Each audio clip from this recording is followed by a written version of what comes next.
What's up, guys? It's Kictor, and if my eyes look a little red and puffy, it's because I was reading Arha. And man, people were not joking. People were not joking about that book being sad. Holy fuck. I won't spoil anything, I swear to God. But I have literally never cried reading a book before. I've gotten a little teary-eyed. I know, like, Little Mushroom, there was a moment where I was, like, just kind of, like, glassy-eyed. Like, oh, you know. I didn't cry reading TGCF. You know, at the end, I got a little, like, teary-eyed, just sad that it's over. But holy fuck. That was one of the saddest things I have ever read. And I sobbed. Like, loud sobbing. No, I didn't even finish the fucking book. And I know it's like everyone's like, oh, you gotta keep reading, it gets worse. I'm like, well, I don't think it can possibly get worse than what I read, but like, holy crap, oh my god. Yeah, that was so sad.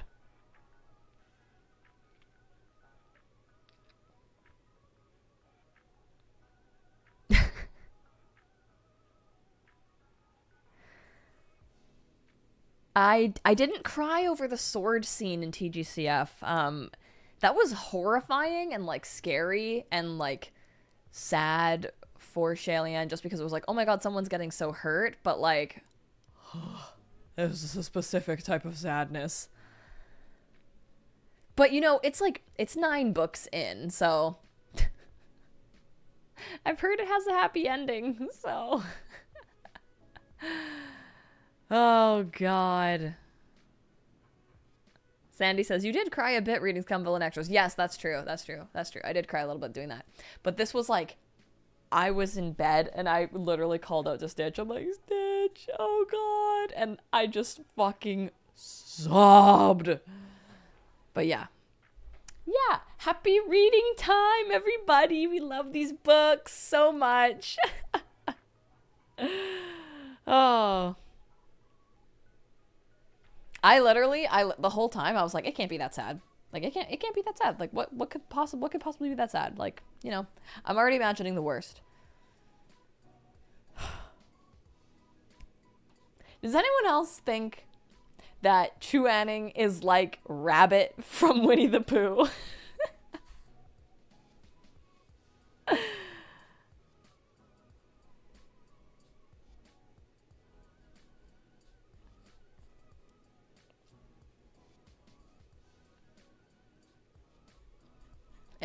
Oh, Emma, thank you so much for gifting a membership, Emma.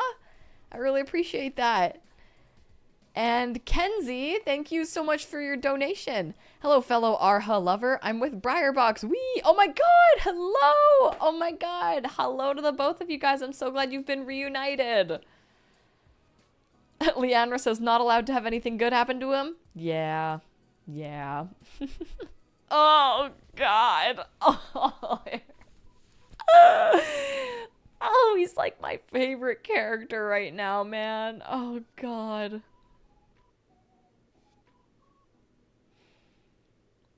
Yeah. Anyways.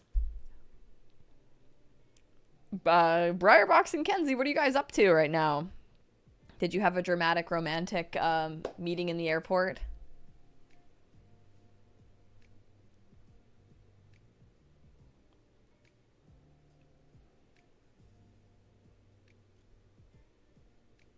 Sumo says, maybe, just maybe there's a slight similarity between them. Kate is drawing the hotel scene from Case File. That would cheer me up a little bit. That would cheer me up.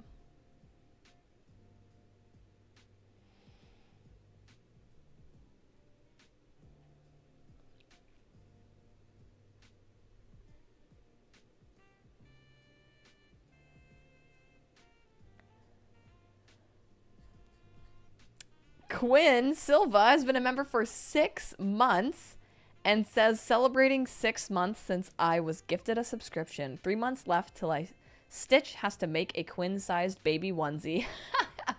Lots of love and books. Oh, Quinn, thank you so much. I really appreciate your support. That's just the best to know that you stayed a member after being gifted a membership. That's so, so nice of you. Thank you. And yes, we will birth you into a beautiful baby onesie. Kate, you're drawing the changing room scene?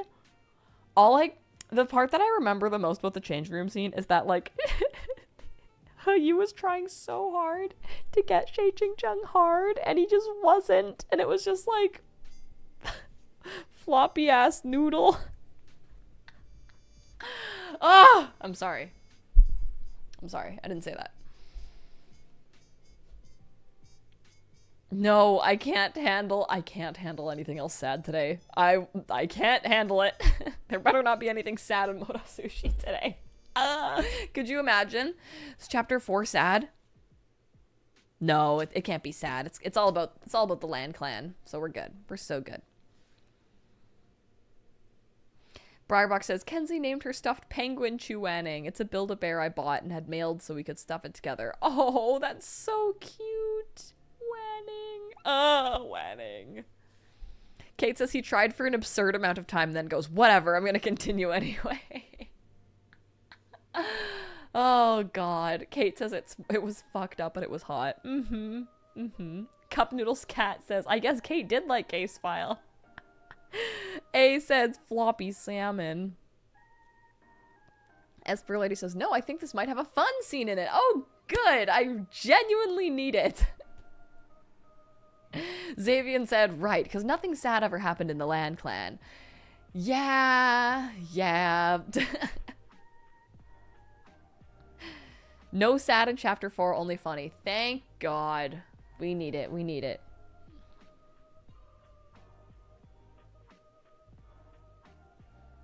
Oh, CSZL, thank you for your donation.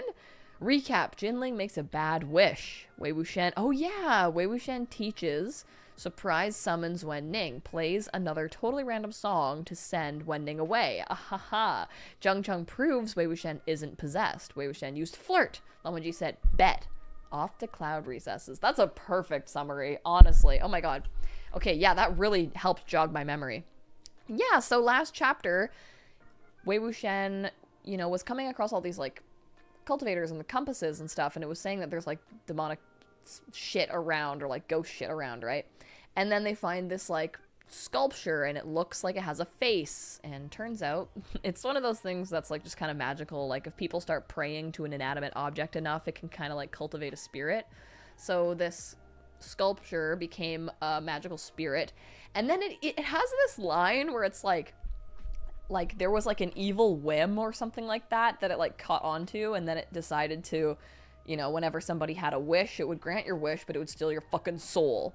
So Wei Wuxian cracked the whole mystery code of why some people lost their souls, why that one woman kept her soul, and it was because everybody was making wishes. And Jinling made a wish that was like, haha, I wish this statue would fucking show itself. And then the statue tried to steal his soul and started fucking attacking everybody.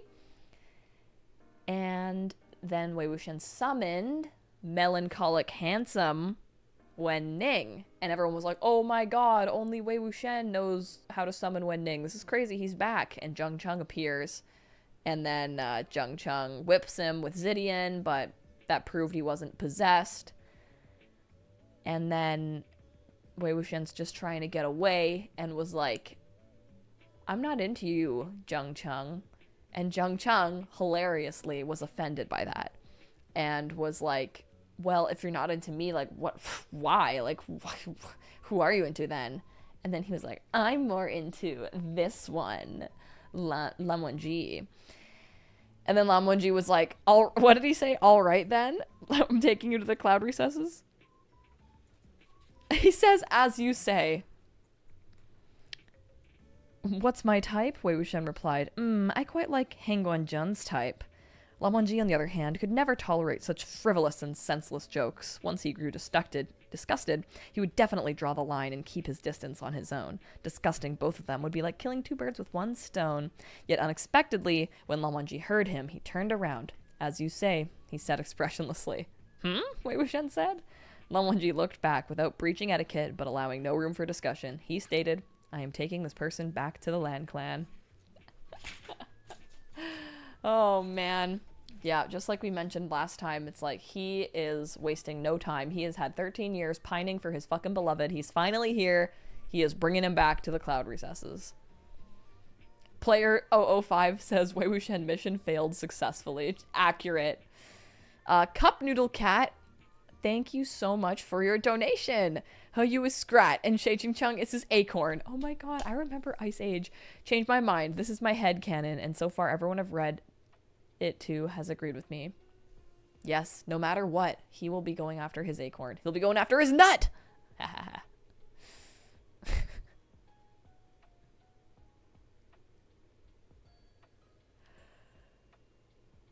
Xavian says Stitch likes the little polar bear Sanrio character, right? Yeah, the little bear with the blankie. Maru Fubiori, I think his name is.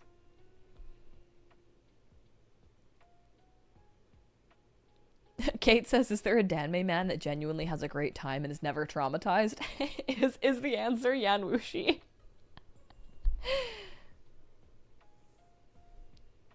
Quinn says, some people don't know how to become members. Want to teach them? Yeah, there should be a button next to subscribe that says join. And if you click join, I think you will have some options to join the membership. Rose City Kimono says, I hope you are ready for a long chapter. 4 is almost 100 pages long, so it'll need to be split for a couple different evening reads. Oh, shit.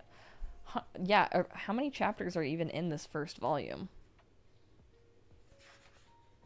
There's 7. Okay, okay. Damn.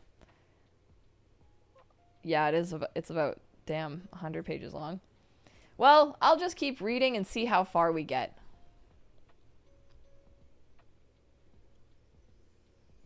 Oh no, the answer is Yan Wuxi. Crap. Oh, Briarbox, thank you so much for your donation. You're so sweet. Just a little something to say thank you. Oh, thank you so much. Kenzie, give Briarbox a hug for me.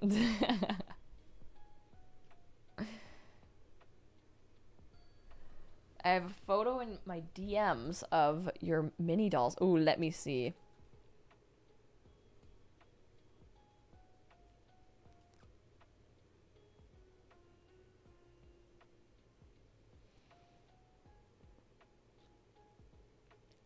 Oh my god, that is amazing.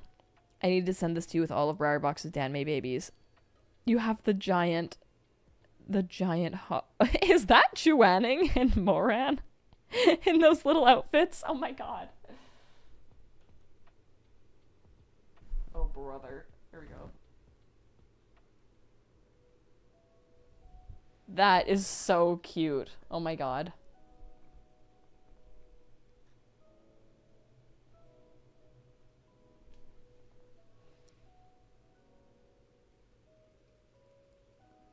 Quinn says, I should be getting the mug I ordered from you in a few days. Oh, that's awesome. Thank you so much for buying my merch.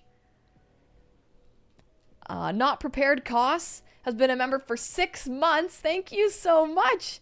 And says, this has been my first go-through of Murazushi. Reading so far. Loving it so far. Happy reading. Oh, thank you. I'm glad that you're enjoying it.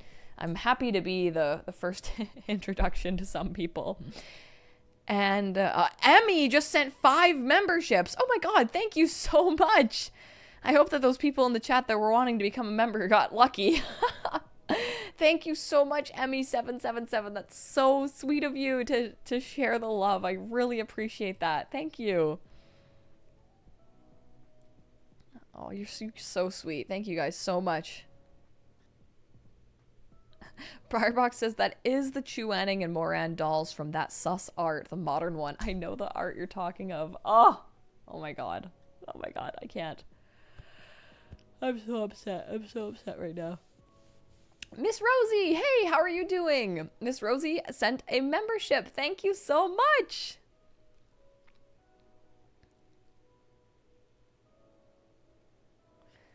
Quinn Silva says, what is your favorite hot drink so I can drink it in your honor? Was that meant to say hot? My favorite hot drink? I like chai lattes. Six Balls is a character in Scum Villain, and it says that he weighed as much as 6 balls when he was born, and that is it.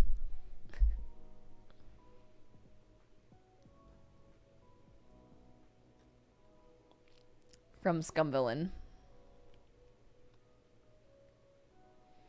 And then it's just kind of funny because it's like, what ball? Like, what are the 6 balls that he weighed, you know?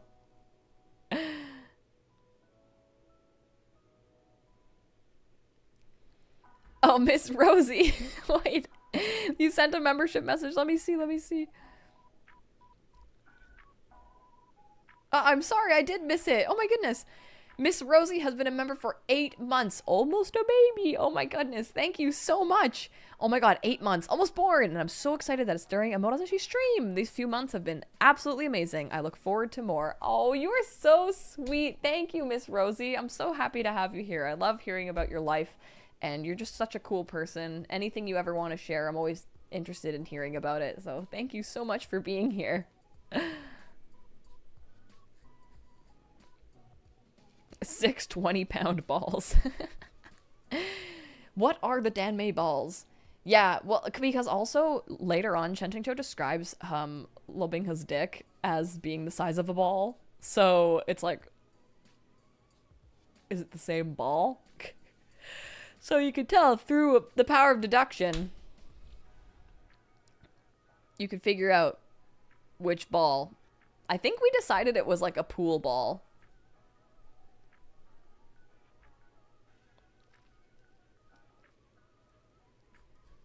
Leandra has been a member for 9 months. You have been born! Oh, Leandra! Look at you! Coming out of the womb so fresh. Oh, baby Leandra, thank you so much. A beautiful baby. Oh, thank you so much for supporting us for 9 months. I really appreciate it. Thank you so much.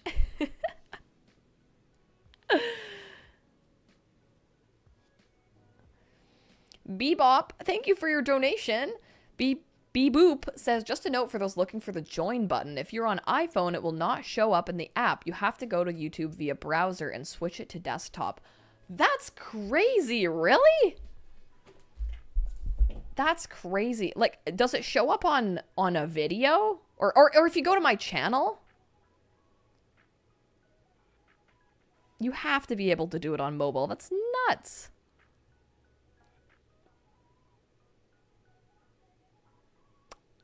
How come you can't join memberships on mobile? That's like a terrible design. Did they change that recently?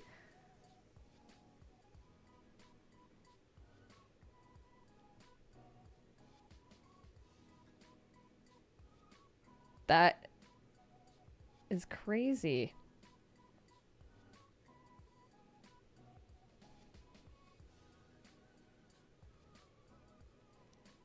If you go to my channel and then you try to access a live stream that is a members only live stream, are you then prompted for it?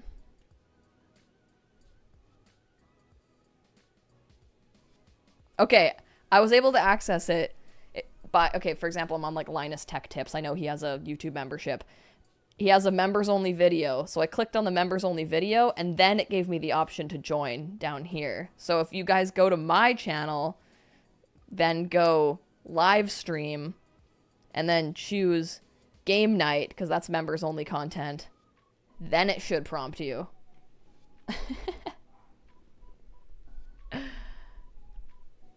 That's crazy. Lady Demonic says, when I joined, it was just on the dollar sign in the right lower corner, and you pick to join the membership. Oh, well, I hope that works as well. Kate says, join the membership, we have Mpreg. Yeah, that we do have Mpreg often. Pretty often. Midnight S Says, hi, I just posted the Google Sheet on the community tab for anyone who might need help with the Mdzs names. Oh, nice. Okay, let me see that. Let me see that. Yeah.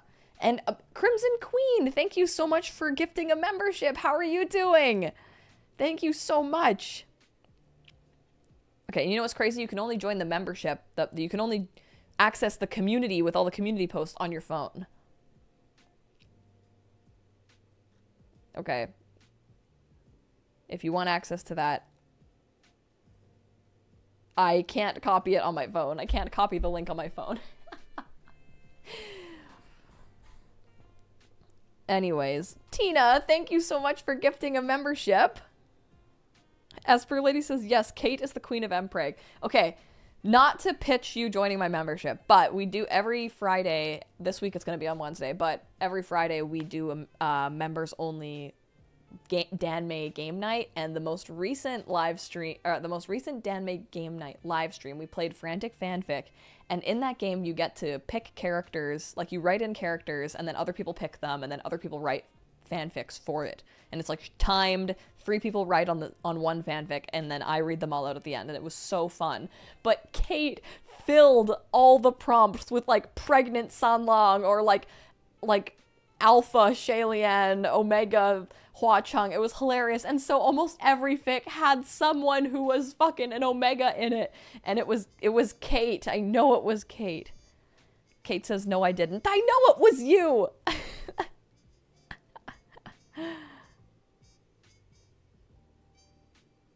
Kate says, I am responsible for max 2 of those fics. Okay. Empire's Prince says, some of the rest of us helped. Well, that's how we crafted together one of our best fics ever, which was Shalian X All of Stray Kids. So. Ugh.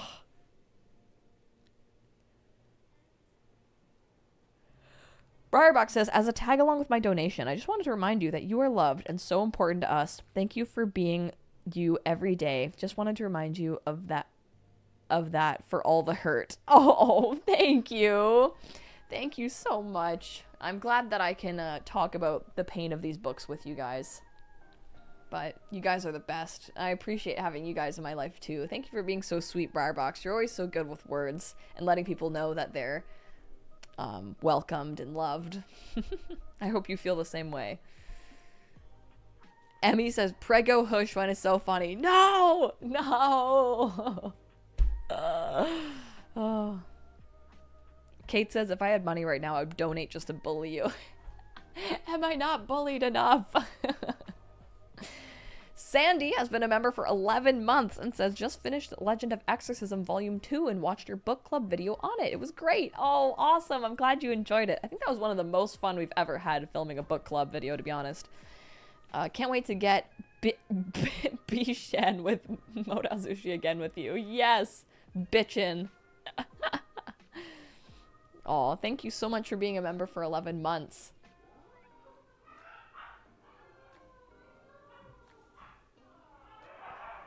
Can you guys hear the Shibas?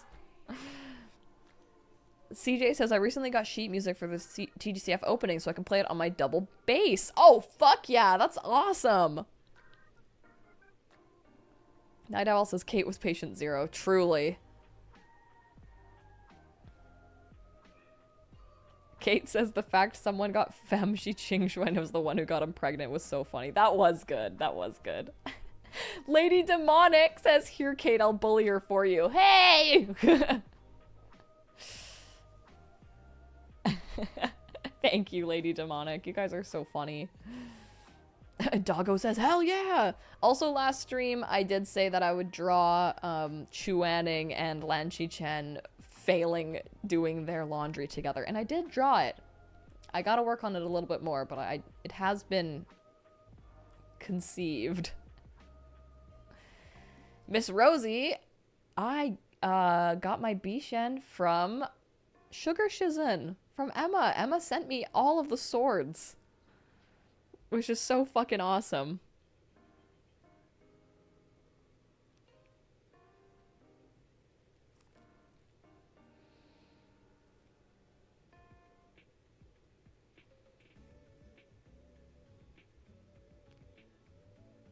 Crystal Long says don't bully Kichter. Thank you, Crystal. Night Owl says, finally finished my tigers. Now I'm going to work on Wen Ning for Rosie. Oh, that's so sweet. And Esper Lady says, Emma is the best. Emma is the real MVP. She is. Emma is literally the best. Crystal says, you're very welcome, Kichter. Emma says, large and mini versions of the weapons. Yeah, I love the little keychain ones. I have the Xiao ones with them. And they all came with little nice stands. So I have a couple more shelves, as you can see. I'm kind of putting up, or I'm going to figure that out. But yeah, I'm trying to figure out, I have this whole wall here is like completely blank. So I'm still figuring that out. Orion says, what are we going to do all stream if we can't bully Kichter?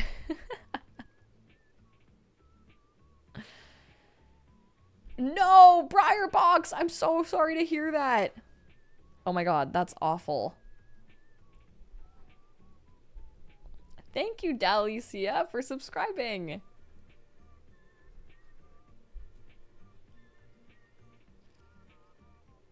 Sandy says, you acting out the scenes with the swords was awesome. More of that, please. Oh, yes. If we come across something and I have the prop for it, I will pull it out. Except for Wei Wuxian's flute. I currently don't know where that is. I know it's one of those things I fucking do this all the time where I'm like, oh, I know I'll need this soon. I will put it here.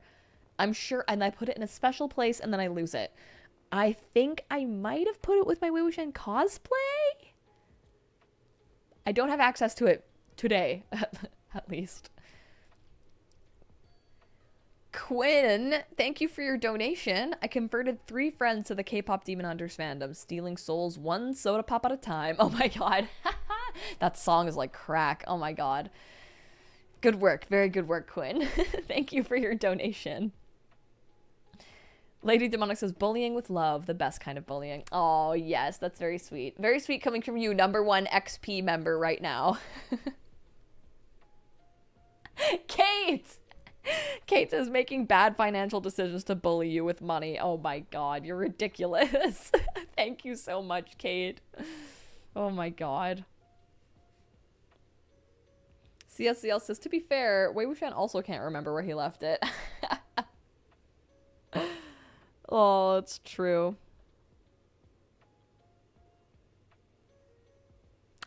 Esper Lady says, I met a new friend last night and she was looking for Chinese romances to get into, so I recommended Modazushi and TGC after her. Oh my god, that's amazing! What incredible recommendations you could give to someone. Sumo says, I missed a donation.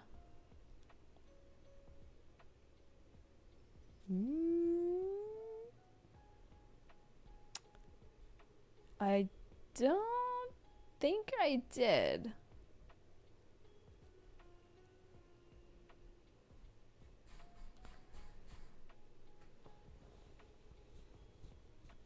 Who did I miss the donation from?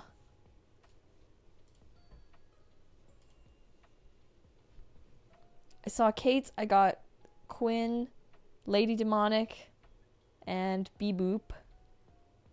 Briarbox, Cup Noodle Cat.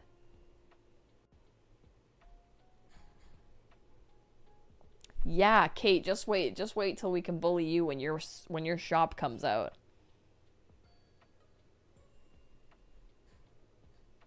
Oh, yes, I read the one from Lady Demonic. That's because that was about the bullying. Quinn says, slapping you in the face with my digital money. Is this how I bully you? Oh my god, thank you. Oh no, please stop. Don't bully me. Kate says, no, don't bully me. I'm more fragile than you.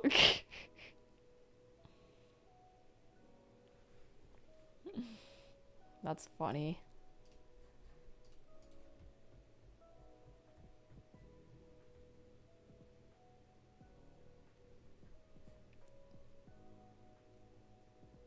Kate store. All right, guys, shall we jump into a reading? And I encourage you guys to chat and ask questions during the reading. It's the most fun when it's like a discussion anyways. This isn't just a read through. This is a we're all in a circle holding hands talking about it. I don't know why I said holding hands. It's actually the midsummer. Crimson Queen, oh my god, thank you so much for your donation. I missed so much from last Friday. Holy shit. I don't care if I have to fuck an entire football team to make it this week. What? What? I'll do it. Love y'all, and Kate is my spirit animal. Holy shit, Crimson Queen, and you are my spirit animal. That's hilarious. I don't care if I have to fuck an entire football team. That is hilarious. Holy shit. What danmei character would say that? Wei Wuxian? Like, I don't care if I have to fuck the whole Land Clan. Oh my god. That's hilarious. Thank you so much, Crimson Queen. Not only for the donation, but for the whimsy of that remark.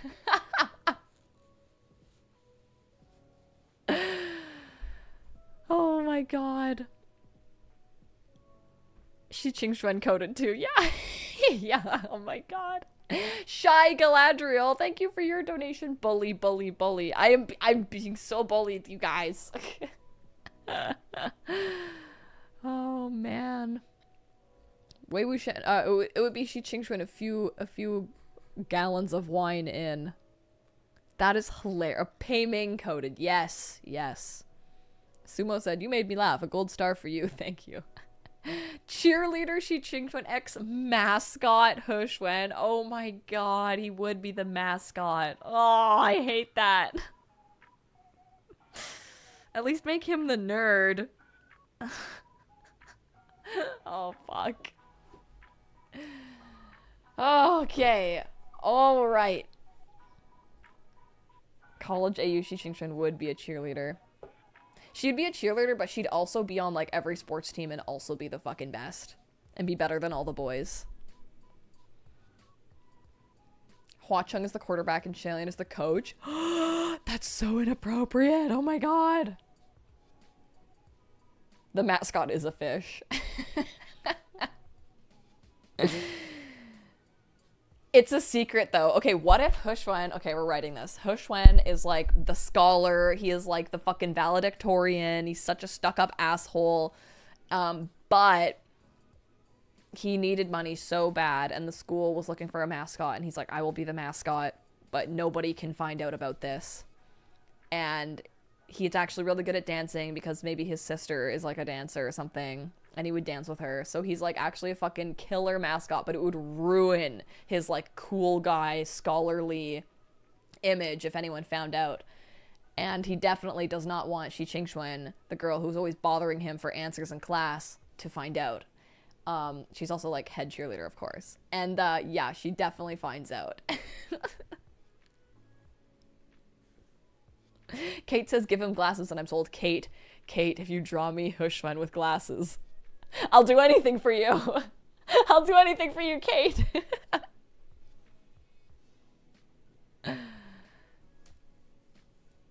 Oh, man. Oh, that... You know what? I actually forgot there is a mascot arc in fucking Case File. Oh, God. Yeah, Shi Qingxuan finding out he's the mascot, and she would actually be so into it. She's like, you're so good. Everybody loves you. The cheerleaders love the mascot. Oh my god. Hi, Kate's husband.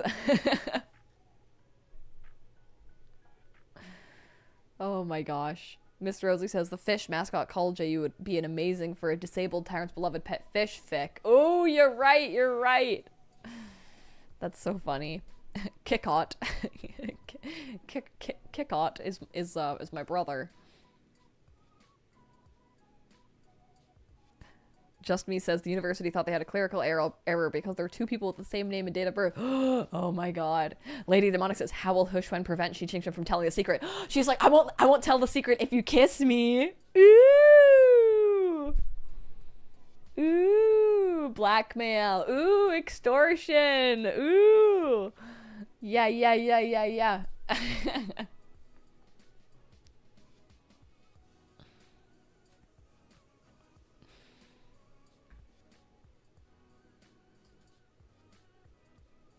Mascot He Xuan for frantic fanfic. Yes.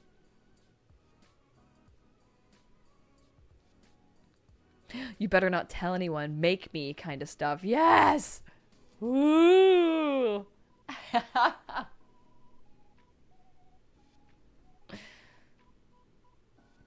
Player 005 says, you waving the book reminded me why we're here. Yeah, actually, sorry, we're doing an AU of this book, not this book.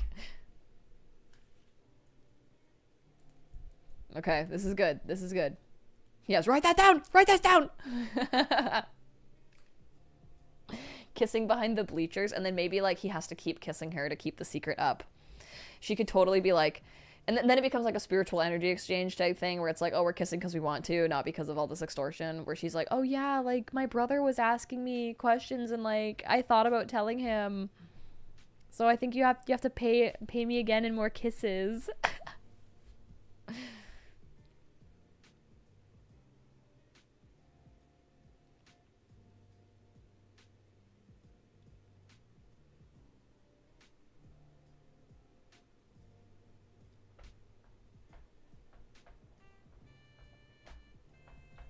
Ooh, be my date to piss off my brother so I can get back at him for something Pei Ming did. Yes. Ooh.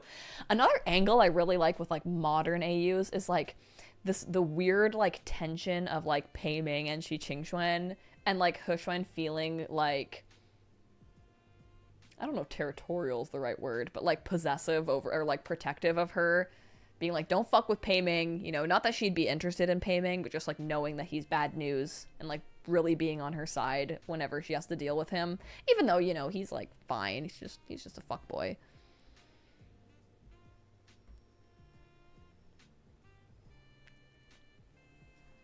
And he's busy fucking her brother anyways.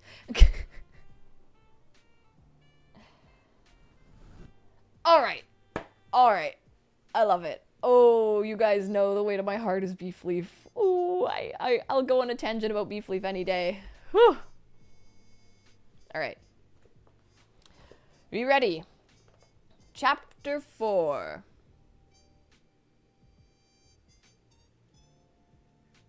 Yes, and it could be male He Xuan and female Shi Qingxuan, and it would be so kinky because it's straight.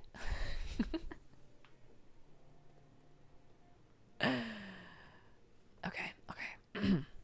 Chapter 4, The Elegant Flirt. The Lan Clan residence was located deep within a mountainside outside Gusu City. Within the gardens of waterside pavilions, charmingly dispersed, there were long, endless stretches of black-roofed, white walls shrouded in the mountainous mists year-round. To stand within them was akin to standing amidst a transcendent sea of clouds. Fog permeated the early morning, the first rays obscured in a haze, complementing its name, the cloud recesses. I feel like Vancouver is the cloud recesses.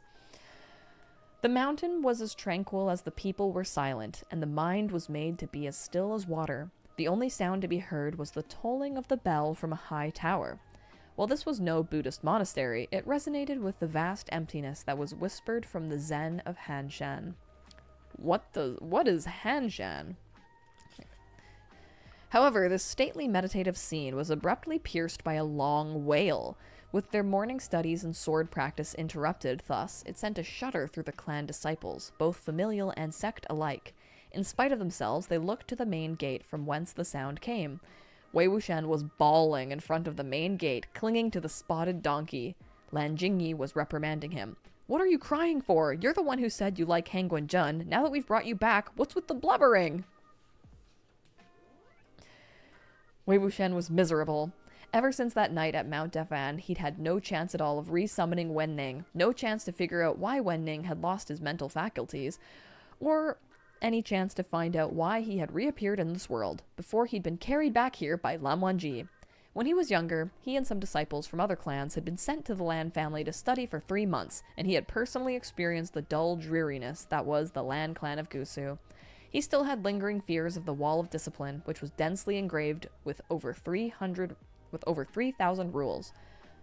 I can't believe he was there for only 3 months. Lam Wangji fell in love with him in 3 months. Ugh! Just now, as he was being dragged and hauled up the mountain, he had glanced at the stone wall again in passing. There had been 1,000 more rules engraved since, so it was now over 4,000. 4,000! Lan Jingyi admonished him. All right, quiet down. Clamor is prohibited in the cloud recesses. It was precisely because he didn't want to enter the cloud recesses that he was making such an awful racket. Once he was dragged in, it'd be difficult to get back out. Back when he'd attended school here, the visiting student disciples had each been given a jade travel token. Only with the token could one come and go freely. Otherwise, the protective barrier surrounding the cloud recesses could not be crossed. Over a decade had passed since then, so security could have only grown tighter, not laxer. Lan Wangji stood silently before the main gate, turning a deaf ear and watching on coolly. When Wei Wuxian's voice quieted a little, he said, "Let him cry. Drag him inside once he is tired." Ha! Wei Wuxian clung to the little spotted donkey and cried even harder.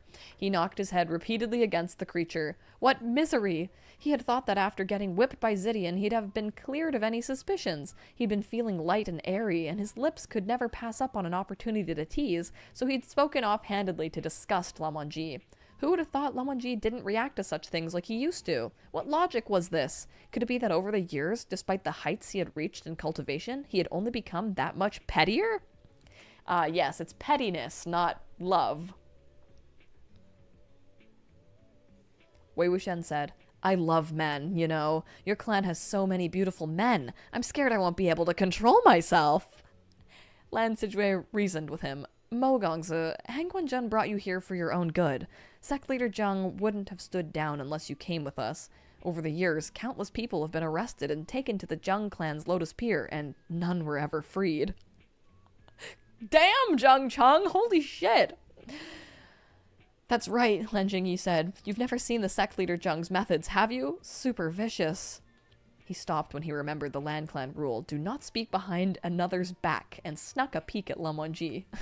You cool with, like, the kids shit-talking Zheng Cheng? Only when he saw that Han Guanzhen had no intention of punishing him did he regain the courage to continue his grumblings. It's all the Yiling Patriarch's fault for starting the trend with his evil craft. There are way too many people playing around with that senseless cultivation method of his, and sect leader Zheng is such a paranoid person. Would it even be possible for him to catch them all? Why didn't he take a proper look before suspecting someone like you? Playing the flute like that? Ha!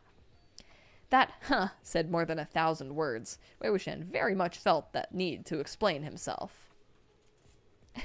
Orion, LMAO, Lan Wangji's like, "Please continue." Yeah, what do you mean the Zheng clan has been disappearing people? Like, that's pretty fucking crazy.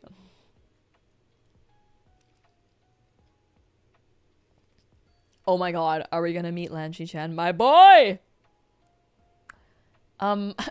Actually, maybe you guys won't believe me, but I usually play the flute all right. Before he could finish, several white-clad cultivators stepped out from the grand entrance. They were dressed in the Lan uniform, their simple robes flowing as light and white as snow. The one in the lead was tall and graceful in bearing. At his waist hung a sword, and also a shao of white jade. When Lan Wangji saw him, he gave a light nod in respect, and the man returned the gesture. He then gazed towards Wei Wuxian and smiled. "Wangji never brings guests home, and this is?"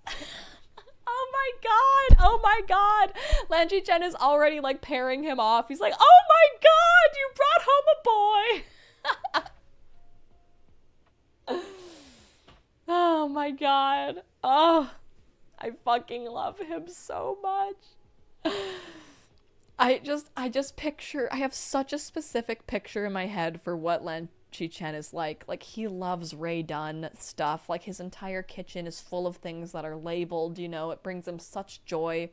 He has a funny mug collection that he gets his little sick jollies out of. Mia Elizabeth, thank you so much for your donation. The biggest Wangxian shipper is here. We love supporting brother. Yes, absolutely. Oh, I love him so much.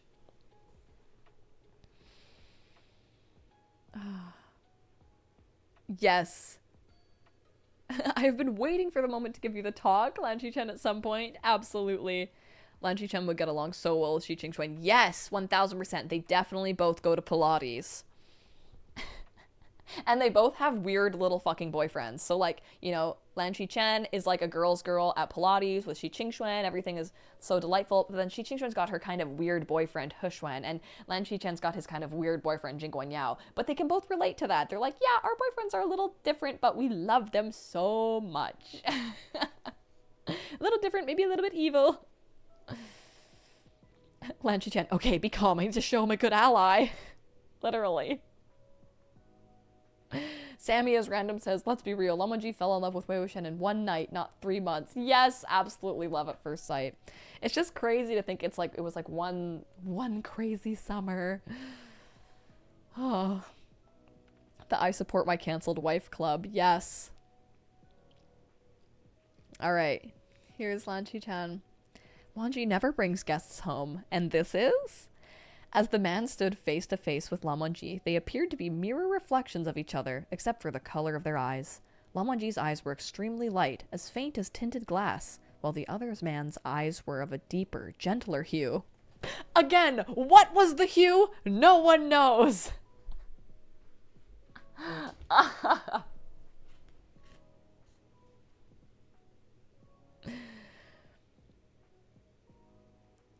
This was the clan leader of the Lan clan of Gusu, Lan Huan.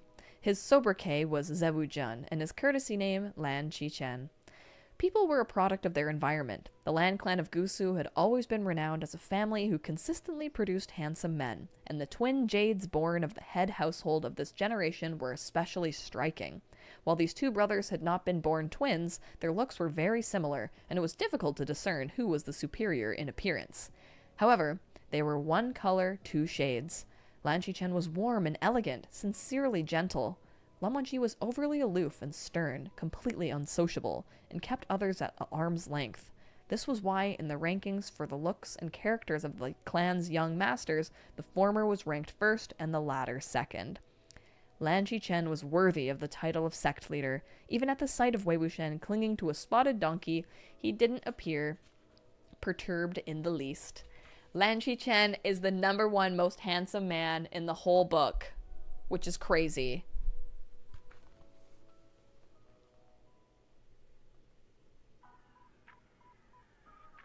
Which is crazy because Lan Wangji is like so much hotter in like every single art ever.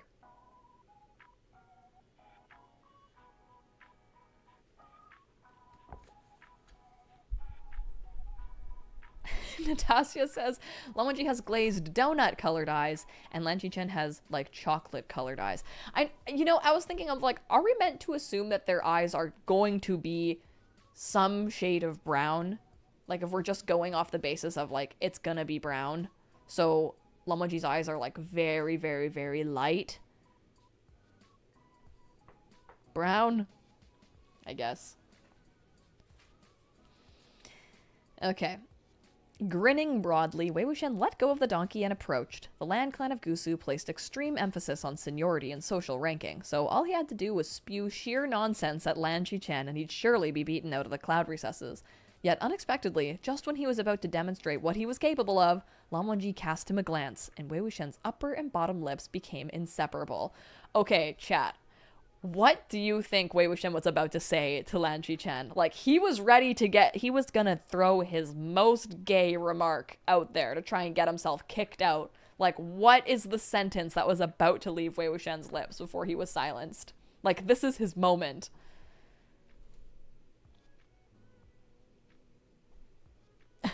Lan Chen, I'm gonna bone your brother tonight! You're so hot! He was gonna hit on Lan Chen, yes! I'm gonna take advantage of your brother. You're so hot, Lan Wangji and I got married. Some form of Lan R Gaga. I like your brother. Oh, sect leader. I want to see how that face looks after me. I know. I think I like your shoelaces. Thanks. And Zewujun, thanks. I stole them from the president. Oh my god. That's so funny. Sect leader, you're even more handsome than your brother. Yeah. And I thought Lan Wangji was my type. Or yeah, maybe he'd say something like 2 for the price of 1.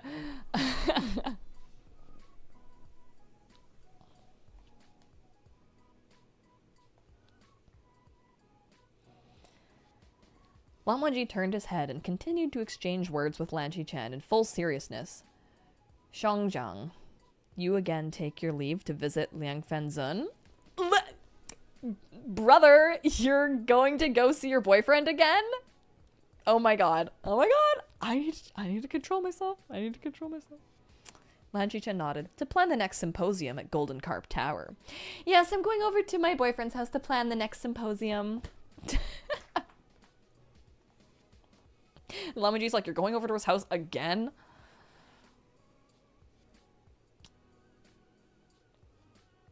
Wei Wuxian couldn't open his mouth, so he returned to the spotted donkey to stew in bitterness.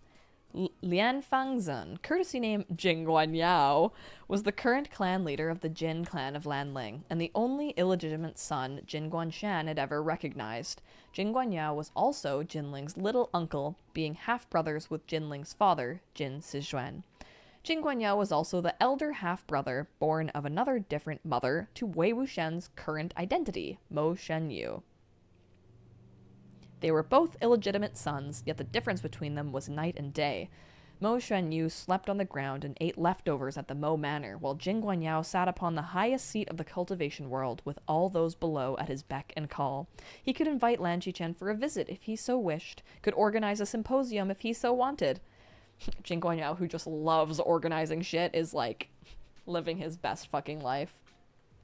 However, it was no surprise that the two leaders of the Jin and Lan clans shared such a close friendship.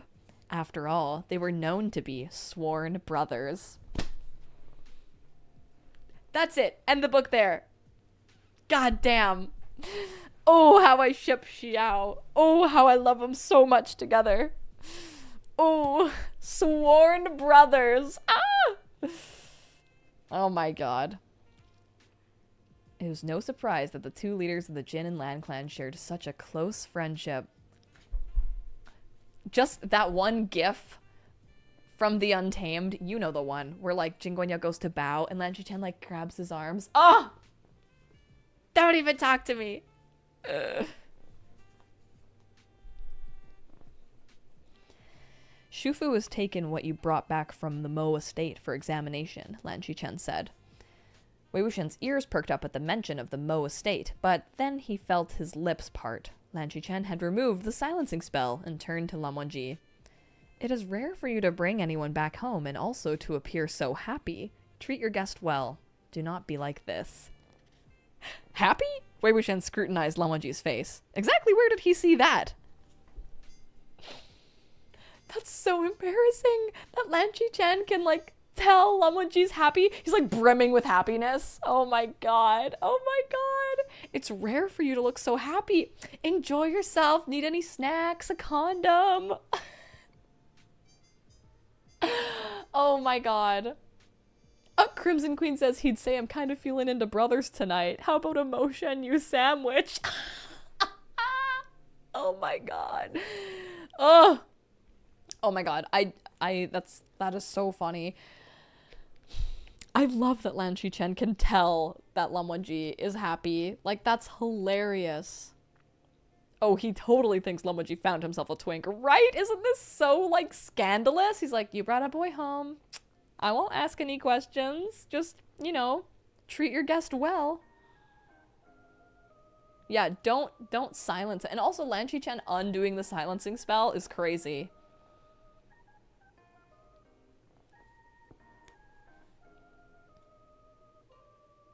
After watching Lan Qichen leave, Lan Wangji instructed, drag him inside. And so Wei Wuxian was forcefully dragged into the place he'd sworn to never set foot in ever again. In the past, those who came to visit the Lan clan had all been distinguished clan leaders or important figures. They had never received a guest like him, so the juniors jostled as they swarmed him, all finding this both refreshing and fun. If not for the strict clan rules, the trip definitely would have been full of merry laughter. Lan Jingyi asked, Heng Guanzhen, where do we drag him to? The Tranquility Room, Lan Wangji said. The Tranquility Room? The juniors all looked at each other in dismay, not daring to speak up. Wei Wuxian was left in the dark as to the meaning of their reaction, but the same thought had flashed through all the juniors' minds. But that's the study and bedroom Heng Guanzhen has never permitted others to enter. Bring him to my secret private bedroom. Oh my god. The interior of the Tranquility Room was minimalist, without any superfluous decoration. The folding screen was illustrated with paintings of the rolling, ever-changing clouds, done in the realist style of Gongbi, and a guqin table was placed before the screen. In the corner, there stood a 3-footed incense table, and an incense burner of hollowed white jade was diffusing swirls of light smoke, filling the entire room with the fresh fragrance of sandalwood. Lan Wangji went to discuss business with his uncle, and Wei Wuxian was pushed into the room. Lan Wangji had only just left when Wei Wuxian took the opportunity to slip out right after. Oh my god, he's like a bad little dog. He strolled around the cloud recesses and found that, just as he expected, even if he could scale the multi-meter high white wall, without the jade travel token, he'd still get thrown down by the rebound of the barrier and immediately attract the attention of the nearby patrol. And so, Wei Wuxian could only return to the Tranquility Room. He never really got anxious when faced with problems, so he paced back and forth inside the Tranquility Room with his hands folded behind his back, confident he'd come up with a counter-solution sooner or later. The refreshing fragrance of sandalwood was cool and clean, ephemeral and alluring. In his idleness, he mindlessly thought, this is the scent that was on Lan Zhan. The fragrance probably sank into his clothes with all the time he spends in here, practicing his guqin or meditating. Oh man, he's in there just sobbing. With this thought in mind, he couldn't help being drawn in closer to that incense table on the corner. As he moved, he felt a floorboard beneath his foot was conspicuously different from the others. Oh, I remember this part. Out of curiosity, Wei Wuxian bent down and started knocking about. He had done plenty of grave digging and unearthing underground pits and holes in the past, so it didn't take long for him to come across a suspicious panel. It was already shocking enough to Wei Wuxian to have discovered a secret compartment within Lan Wangji's room, but when he saw what was hidden, he became even more astonished. Once he lifted the wooden panel, an aromatic fragrance that was imperceptibly mixed with the sandalwood incense permeated the room.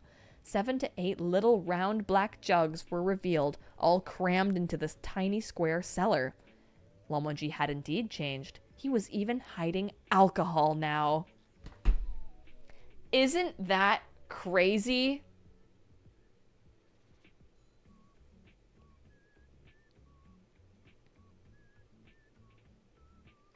Dr. Sprout. Oh, yeah.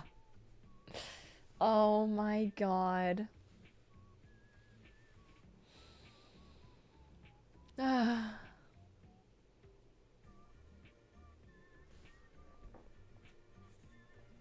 Saving it for his man. Stored for him. Wouldn't it be funny if this was so much sadder later? Yeah, Wei Wuxian's like, he just gets turned in private. Oh my god.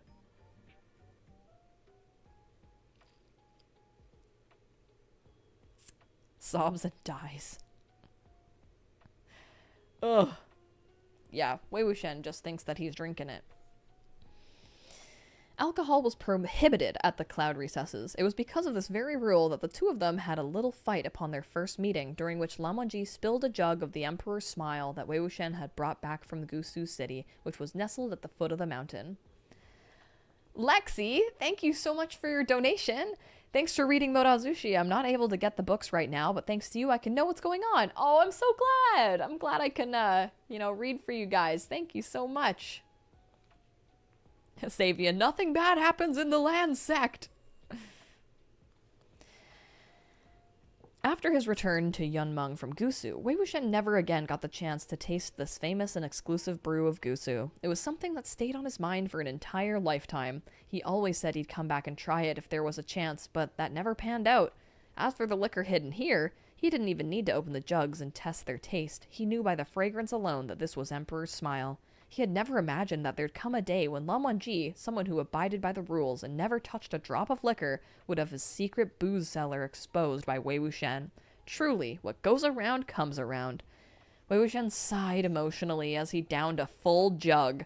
He was a heavyweight when it came to tolerance and loved to drink, and since Lan Wangji owed him a jug of Emperor's Smile, he thought he should collect some interest after so many years. Thus, he drank another jug. Just as he was beginning to enjoy himself, an idea struck him. How hard could it be to acquire a jade travel token?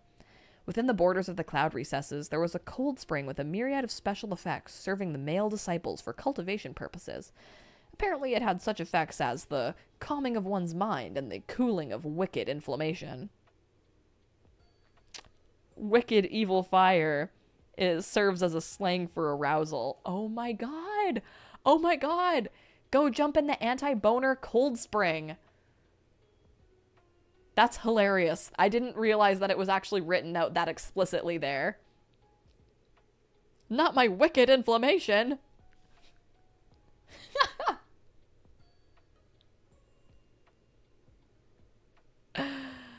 The cornflakes of Modao Sushi. The guy who invented cornflakes said that it would make people less horny. That's so funny. Oh my god. What's Lan Shuren serving all the kids cornflakes for sure. Wow. Imagine the cold spring just for the boners.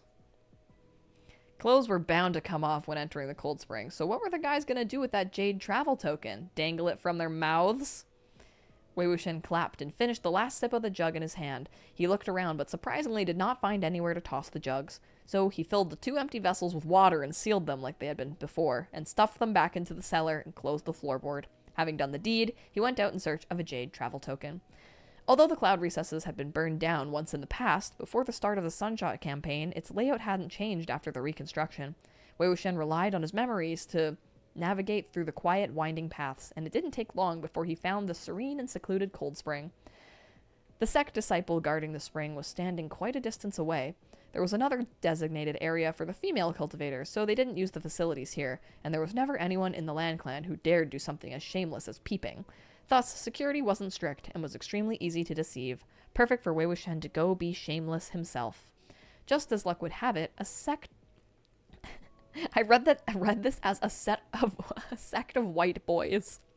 A set of white robes were laying on top of a white rock behind a thicket of eupatorium grasses. Someone was already here. This set of white robes was so neatly folded that it made one's hair stand on end. Oh no, are you telling me Lan Wangji already had to jump in the boner pool? That's crazy. It was like a square piece of tofu. Even the forehead ribbon was meticulously laid. When Wei Wuxian reached in to rummage for the jade travel token, he almost felt bad for messing it up. He casually cast a glance at the spring and suddenly couldn't look away. The water of the cold spring was bone-bitingly freezing. Unlike hot springs, there was no steam to obscure vision, so he had a clear view of the upper back of the man in the spring. The man in the water was tall in build and fair of skin, his hair long and ink black, dripping and gathered to the side. The lines of muscle running down his back to his waist were smooth, graceful, and full of power. In short, a beauty. However, Wei Wuxian was most definitely not someone unable to avert his gaze when stunned by a bathing beauty in the first place, and it wasn't as if he were actually into men, no matter how beautiful this man was. It was because there was genuinely something in particular on the man's back that he was unable to look away. Dozens of crisscrossing scars. No! Those were the type of marks left behind by a discipline whip. Among the cultivation clan, there was a type of discipline whip that was used to punish Xian disciples of the head family. It was reserved for those who had committed the most grievous of mistakes, and after such punishment the scars would never fade. While Wei Wuxian had never experienced this particular lashing himself, Zheng Cheng had. Wei Wuxian had racked his brain to help him lighten that humiliating mark, but all efforts had been fruitless. Wei Wuxian would never mistake the sight of such a scar. Aww. Wei Wuxian had racked his brain to help him lighten that humiliating mark. Oh. Usually a couple of lashings from the discipline whip was already a severe lesson, enough to engrave it into one's memory forever, never to commit the same wrongs again. But there were at minimum 30 discipline whip scars on that man's back. What heinous crime had he committed to get whipped like this? And if it truly was so heinous, why hadn't he been executed outright to purge the sect of such corruption? Man, that's crazy. That's like, truly imagine being Wei Wuxian at this point and having no clue what those scars are from. Like, oh man. Just then, the man in the spring turned around. Below his collarbone, near the heart, was a conspicuous mark from a branding iron. When Wei Wuxian saw that brand, his surprise reached new heights. The brand had stolen all of Wei Wuxian's attention, leaving none to spare a look at the man's face. It made him question whether his eyes were mistaken. Even his breathing quickened. Suddenly, white filled his vision, as if a curtain of snow had dropped. Immediately after, that snow curtain was slashed by the blue glare of a sword, which attacked with a frozen aura. There was not a single person in the world who didn't recognize Han Guanzheng's famous sword, Bishan. Damn, this was Lan Wangji! No shit. Wei Wuxian was no stranger to dodging swords and running for his life. He dropped efficiently to the ground and rolled away, just barely dodging. He even had the time to pluck a piece of stray grass from his hair as he fled from the cold spring. As he darted about like a headless fly, he ran into a few people on the night patrol and was caught and scolded. "What are you rushing around for?" The cloud recesses prohibits hurried walking. No running on the pool deck. When Wei Wuxian saw it was Lan Jingyi and company, he was overjoyed. Thinking that this presented him with a perfect opportunity to get flogged off the mountain, he quickly offered himself up. I didn't see anything. I was definitely not here to peep at Han Guanzheng bathing." When the juniors heard, they were instantly shocked speechless by his audacity. Han Guanzheng was revered everywhere, considered a distinguished cultivator never to be profaned. Both juniors and disciples of the clan respected and admired him as if he were divine. To peep at Han Guanzheng bathing in the cold spring, just the thought of doing such a thing was an irredeemable felony. Lan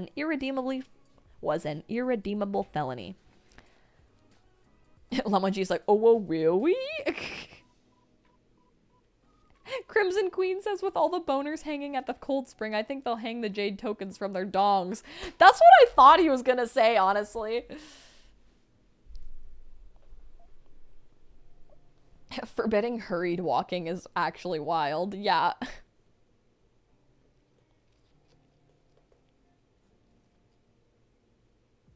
Lan Sizhui was so stricken that even his voice changed. "What? Han Guanzheng? Han Guanzheng is in there?" Lan Jingyi seized him in an outrage. "Damn, cut sleeve! Is that something you think you're allowed to peep at?" Wei Wuxian, I can't believe he said the C word. Wei Wuxian struck the iron while it was hot and confirmed his own crimes. "I saw neither hide nor hair of Han Guanzheng's naked body." Lan Jingyi exclaimed furiously. "You just gave yourself away. What are you sneaking around here for if you didn't peep? Look at you, utterly shameless." Wei Wuxian covered his face. "Come on, don't be so loud. The cloud recesses prohibits clamor." Amidst the chaos, Lan Wangji emerged from the thickets of eupatorium grasses draped in a white robe with his hair long and flowing. While they were arguing, he had already redressed himself in a neat and tidy fashion, but Bishan was yet to be sheathed. The juniors hurriedly bowed. Lan Jingyi quickly said, "Han Guanzheng, this Mo Shenyu truly is despicable. You brought him back because of his assistance at the Mo estate, but he... Wei Wuxian thought he'd surely crossed the line enough to get kicked out this time, but unexpectedly, Lan Wangji only cast a nonchalant glance his way. After a moment of silence, Bishan was sheathed with a resonant shing. Everyone dismissed. 2 simple words, yet spoken with extreme authority and without room for objection. The crowd immediately dispersed. As for Lan Wangji, he calmly and leisurely picked Wei Wuxian up by the back of his collar and dragged him all the way back to the Tranquility Room. Oh my god. Bishan was yet to be sheathed, and his other sword was out too. Whew! Oh man. Lan Jingyi, Lan Wangji was in the anti-boner pool?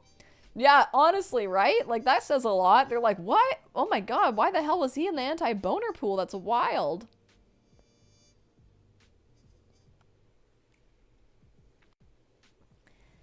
In Wei Wuxian's previous life, the two had been similar in stature, both slender in build and notably tall in height. Back then, Wei Wuxian had only been shorter than Lan Wangji by a tiny bit, and when they stood side by side, the difference had been barely noticeable. However, the situation had changed when he was roused back to life in this body. While he was still considerably taller than average folk, he was more than a full 5 centimeters shorter than Lan Wangji. Caught in his grip, he couldn't even struggle. Wei Wuxian staggered, ready to scream, yet Lan Wangji coldly reprimanded him. Noisemakers will be silenced. Noisemakers? Oh my god. Throw him out of the mountain? Yes, please. Silence him? No, thank you. Wei Wuxian just couldn't figure it out. Since when had the Land Clan started tolerating such shameless crimes as peeping at their most distinguished cultivator in the bath? Was that even something that could become tolerable? Lan Wangji carried him into the tranquility room and went straight for the inner chamber, throwing him onto the bed with a thump. Wei Wuxian ah-yah'd as he landed and couldn't get up for a moment, squirming as he did. He had the thought to whine coquettishly to raise Lan Wangji's hackles, but he's like, I was gonna moan. But when he looked up, Lan Wangji was looking commandingly down at him, standing there with Bishan in hand. Ooh. He was used to seeing Lan'er Gongzi with his hair and forehead ribbon fastened, orderly and methodical, not a single piece out of place. The sight of him now, slightly loose black hair, thinly robed, was something he had never witnessed before, so Wei Wuxian couldn't help but take a look or two. In the midst of the dragging and throwing, Lan Wangji's tightly closed collar had also been tugged askew, revealing his defined collarbone as well as the dark red brand mark below. Ooh, this is pretty sensual. At the sight of the brand mark, Wei Wuxian's attention was stolen again. He'd had an identical mark on his body too, before he'd become the Yiling Patriarch, and the one on Lan Wangji was no different from the one Wei Wuxian had in his former life, in place or in shape. It was no wonder it looked familiar and not strange at all. This is so gay. Lan Wangji giving himself the brand, Hua Cheng tattooing himself. Damn.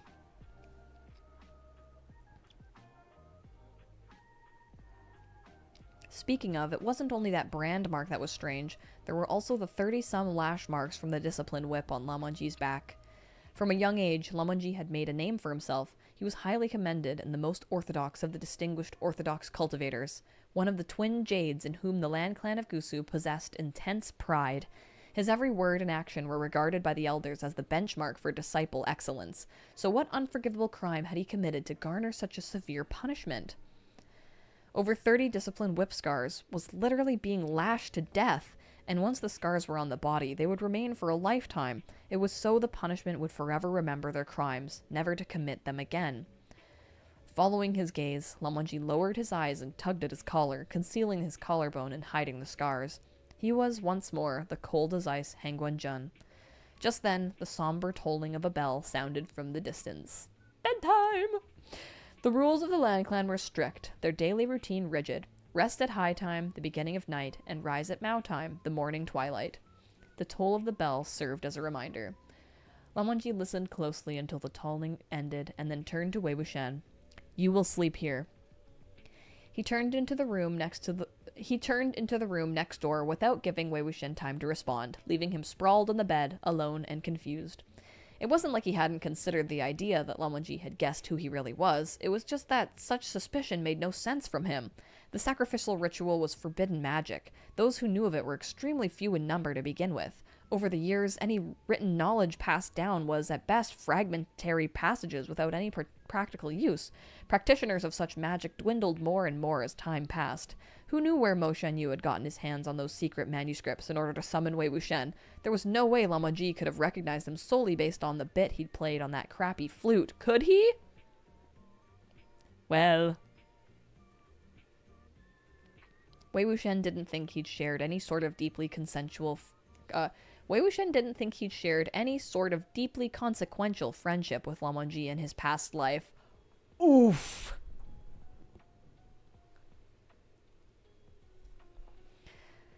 While they had been peers once, had narrow escapes together, and fought side by side, their meetings and partings had always been as swift as petals carried away by floating water.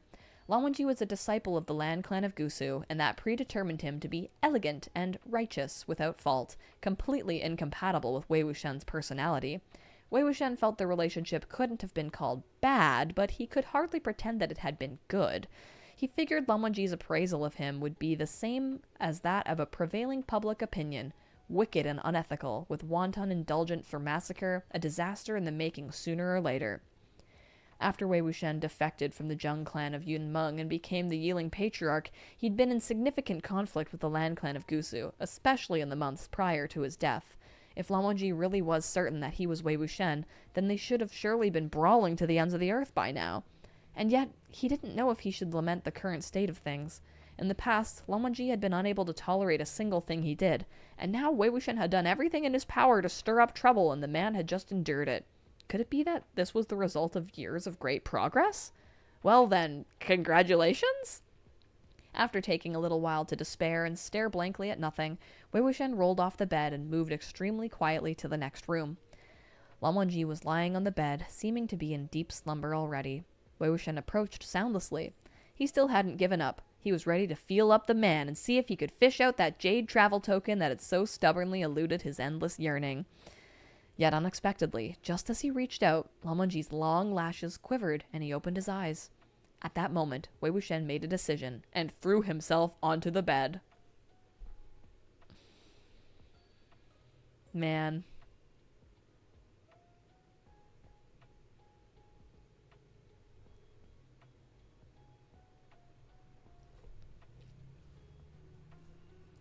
He remembered that Lan Wangji despised physical contact with others. Just a touch had sent him flying in the past. If the man could endure this as well, then he was definitely not Lan Wangji anymore. Frankly, he suspected Lan Wangji was also possessed. Wei Wuxian straddled Lan Wangji, his legs spread wide and bent along the man's sides. His hands pushed against the wooden bed, trapping Lan Wangji between his arms as he slowly lowered his face. The distance between their faces narrowed, growing closer and closer. So close, Wei Wuxian was practically suffocating before Lan Wangji finally spoke. Lan Wangji said, after a moment of silence, "Get off." He straddled him?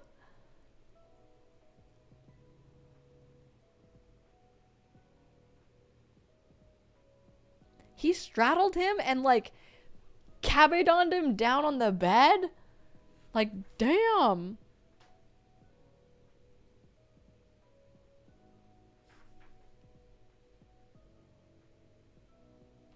And, like, basically leaned in to kiss him.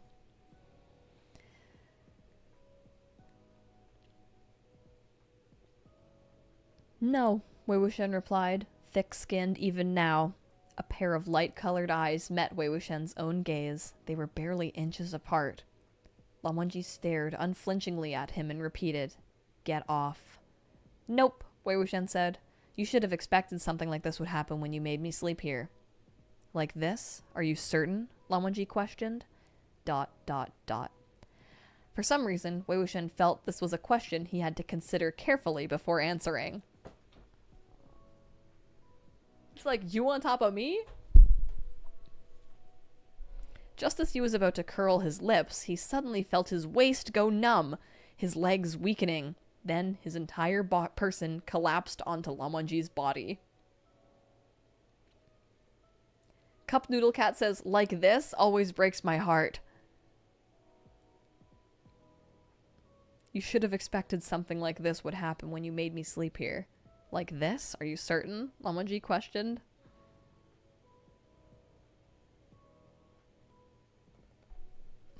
Lan Wangji, you want to be the top?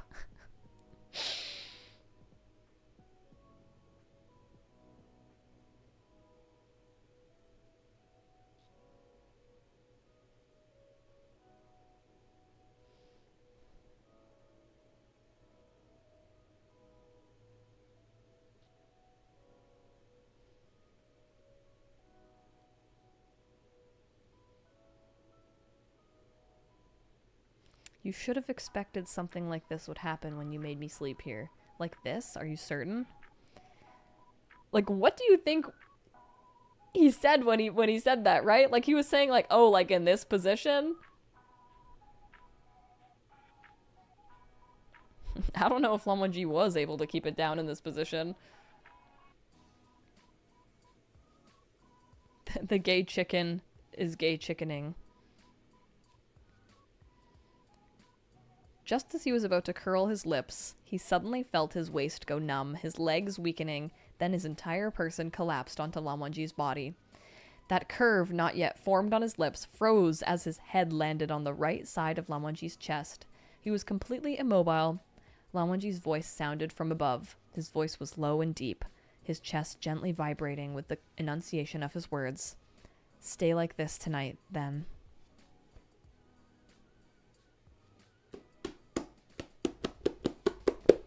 Oh my god.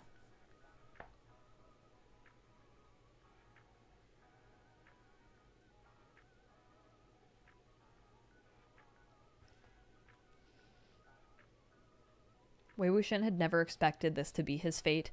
He jerked, wanting to get up, but his lower body remained limp and powerless. That he could do nothing but remain stuck firmly onto the hard body of another man in such an embarrassing position, he was completely dumbstruck. What happened to Lan Wangji after all these years? Why is he like this now? Is this still the same Lan Wangji from the past? He's the one possessed, right?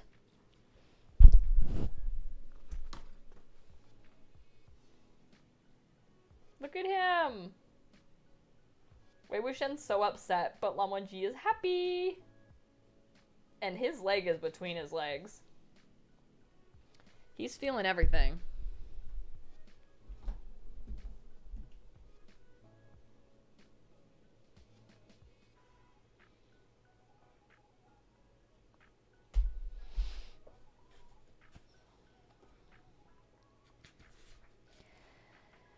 Just as he was embroiled in an internal turmoil, Lan Wangji suddenly raised himself up a bit. Wei Wuxian perked up, thinking he'd finally had enough. Yet unexpectedly, Lan Wangji only gave a light wave of his hand, and the candle was extinguished. That's so crazy! I can't believe that! He's got Wei Wuxian on his chest after all this time. Ugh. He warned him. He told him to get off.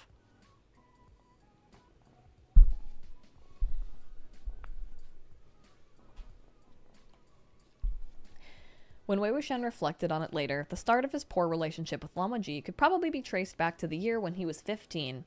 This was when he and Zheng Cheng went to the Lan clan of Gusu to study for 3 months. There was a highly respected and reputable elder named Lan Qiren in the Lan clan of Gusu. Among the distinguished clans, he was publicly recognized to have 3 major traits: pedantry, pertinency, and pedantry, pertinency, and proficiency in producing peerless pupils from his strict instruction. Pedantry, pertinency, proficiency. Oh my god, I got this. She sells seashells by the seashore. Pedantry, pertinency, and proficiency in producing peerless pupils from his strict instruction. The first 2 items kept many at a respectful distance. Indeed, it even made some secretly abhor him. But the latter items made many others stop at nothing to finagle their children into his classes. Over the years, he had raised countless exceptional Lan disciples. Anyone educated under him for a couple of years, no matter how terrible they were going in, would appear decent coming out. Or, at the very least, their poise and etiquette would see considerable improvement. It's like the Dr. Phil farm. You can send your kids to the farm. Many parents wept streaming tears of excitement when they picked up their sons upon completion of their tenure. To that, Wei Wuxian posed the question aloud. Do I not appear decent enough already? With great foresight, Zhang Chang replied, You'll definitely become a mark of shame on his teaching career. Send him to the ranch! Aside from the Zheng clan of Yunmeng, there were plenty of other young masters from other clans that year, all of whom were sent by parents who admired the reputation of the establishment. These young masters were all no more than 15 or 16 years of age. The prominent clans often dealt with one another, so while the students weren't necessarily already close, they knew each other's faces. Everyone knew that although Wei Wuxian wasn't surnamed Zheng, he was the clan's chief and eldest disciple. It was also known that he was the son of an old friend of Zheng Fengmian, the clan leader of the Zheng clan of Yunmeng, and that Zheng Fengmian saw him as his own child. Young people often didn't care about backgrounds and blood as much as their elders, so they quickly mingled, calling each other Gaga and Didi after only a few words had been exchanged. Someone asked, The Lotus Pier of the Zheng clan must be so much more fun than this place, right? Wei Wuxian laughed. Whether something's fun or not all depends on how you play. There's definitely not as many rules, though, and no need to get up so early. The rise at Mao and rest at high time routine for the Lan clan of Gusu was not to be disrupted. Someone else asked, When do you guys usually get up? What do you do every day? Zheng Cheng humphed. Him, rise at Si, rest at Chow, and he doesn't practice his sword or meditate when he gets up. Instead, he's off boating, swimming, picking lotus pods, and hunting pheasants. A boy exclaimed, I'm going to school at Yunmeng next year. Don't anyone stop me.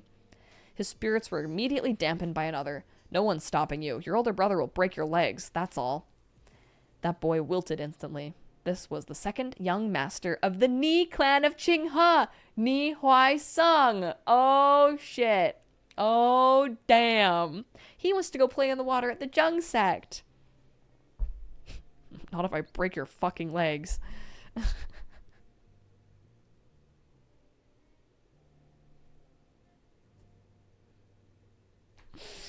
Oh, man. His old... the second young master of the Ni clan of Qinghe, Ni Huaisang. His older brother, Ni Mingjue, was a man who was swift and resolute in action, reputed for his might within the cultivation world. Although the brothers were not born of the same mother, they shared a close relationship. Ni Mingjue was extremely strict when it came to educating his little brother, and was deeply concerned with his studies. This was why, although Ni Huaisang was greatly admired of his older brother, although Ni Huaisang greatly admired his older brother, he also feared Ni Mingjue breaking up the subject of schooling the most. This was why, although Ni Huaisang greatly admired his older brother, he also feared Ni Mingjue bringing up the subject of schooling the most. Gusu is actually pretty fun too, Wei Wuxian said. Wei Xiong, listen to my heartfelt advice, Ni Huaisang said. The cloud recesses can't be compared to Lotus Pier. Now that you've come to Gusu, remember to never provoke a certain person. Who? Wei Wuxian asked. Lan Shiren? Not that old man, Ni Huaisang replied. The one you have to be careful of is his favorite disciple, Lan Zhan. Lan Zhan of the Twin Jades of Lan? Courtesy name Lan Wangji? Wei Wuxian asked. The current clan leader of the Lan clan of Gusu had two sons, Lan Huan and Lan Zhan. Enjoying fame as the Twin Jades of Lan, they had been used since the age of 14 by the elders of various clans as role models to compare their own disciples to. Standing squarely under the limelight thus, their names resounded like thunder in everyone's ears. Doing a little circus tour to show off your your beautiful sons.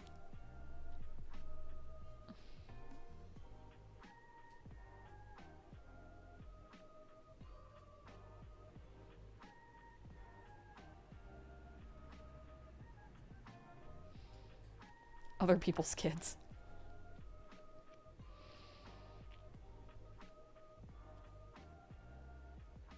Ni Huaisang continued, and that Lan Zhan sheesh. He's the same age as us, but he's not as lively as a boy should be. Stiff and strict. He's the same as his Shufu, or worse. Oh, Wei Wuxian said. Is he a pretty good-looking fellow? Zheng Cheng snickered. Who among the lands of Gusu is ugly? When it comes to enrollment, that clan rejects disciples who don't... Oh my god. When it comes to enrollment, that clan rejects disciples who don't have proper facial features, you know. Find one with an average-looking face and show me. Okay, that means Zheng Cheng finds the land boys hot. Particularly handsome, Wei Wuxian stressed and gestured to his head, dressed all in white with a forehead ribbon and a silver sword on his back. Very pretty, but all stiff in the face, like he's mourning at a funeral. That's him, Ni Huaisang confirmed. Then after a pause, but he's been training in seclusion and only just returned yesterday. When did you see him? I like how he's like, oh, yeah, like the hot one? And Zheng Cheng's like, they're all hot. And Wei Wuxian's like, no. The, like, fucking smoking hot one.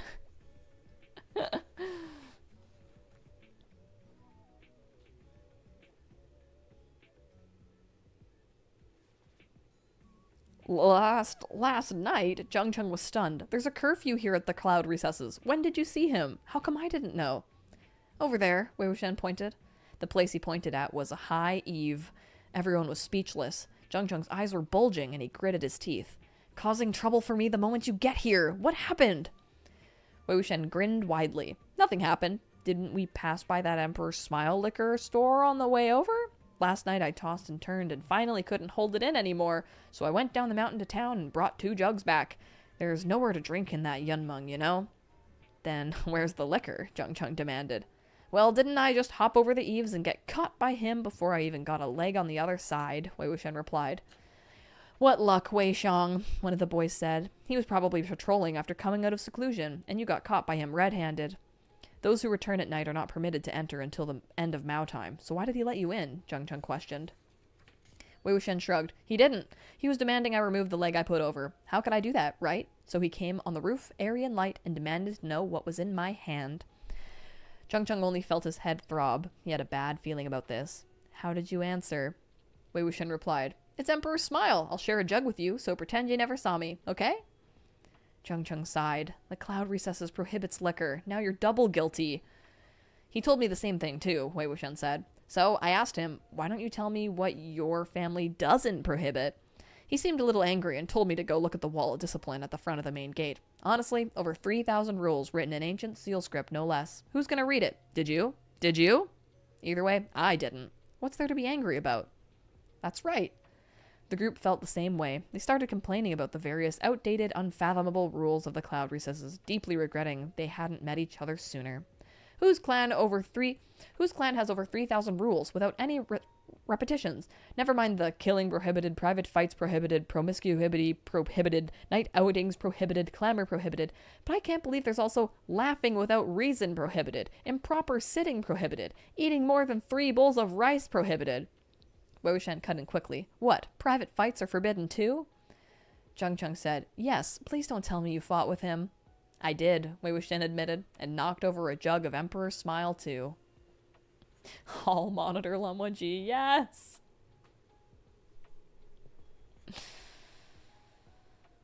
The group slapped their thighs and exclaimed regretfully about what a shame that was. The situation couldn't get worse either way, so Chung Chung changed focus. Didn't you get 2 jugs? Where's the other one? I drank it. Where'd you drink it? Chung Chung asked. In front of his face. I said, all right, if the cloud recesses prohibits liquor, then I won't go in. I'll drink it on top of the wall. That's not breaking the rules, right? And then I drank every last drop in front of him. That reminds me of a time in my wicked youth. There was like this town fair, and everyone would always go there and drink. And I remember my friends had brought alcohol, and the cops came up to us, and they were like, do you have alcohol? And my friend was literally like, no, and like opened the bottle and drank it in front of the cops.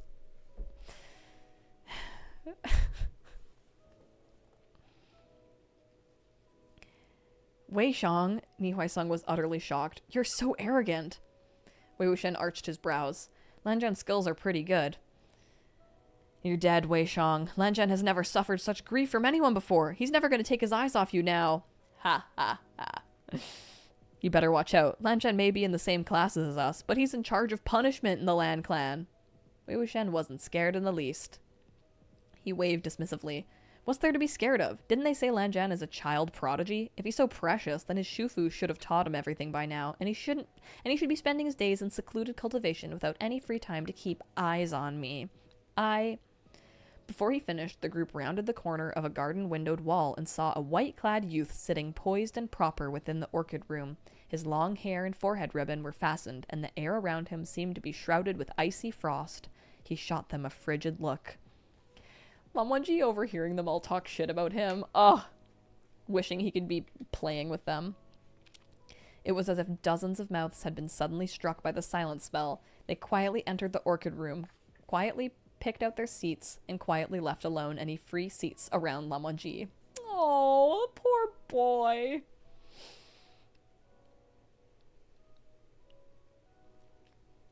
Chung Chung tapped Wei Wuxian's shoulder and whispered, His eyes are on you.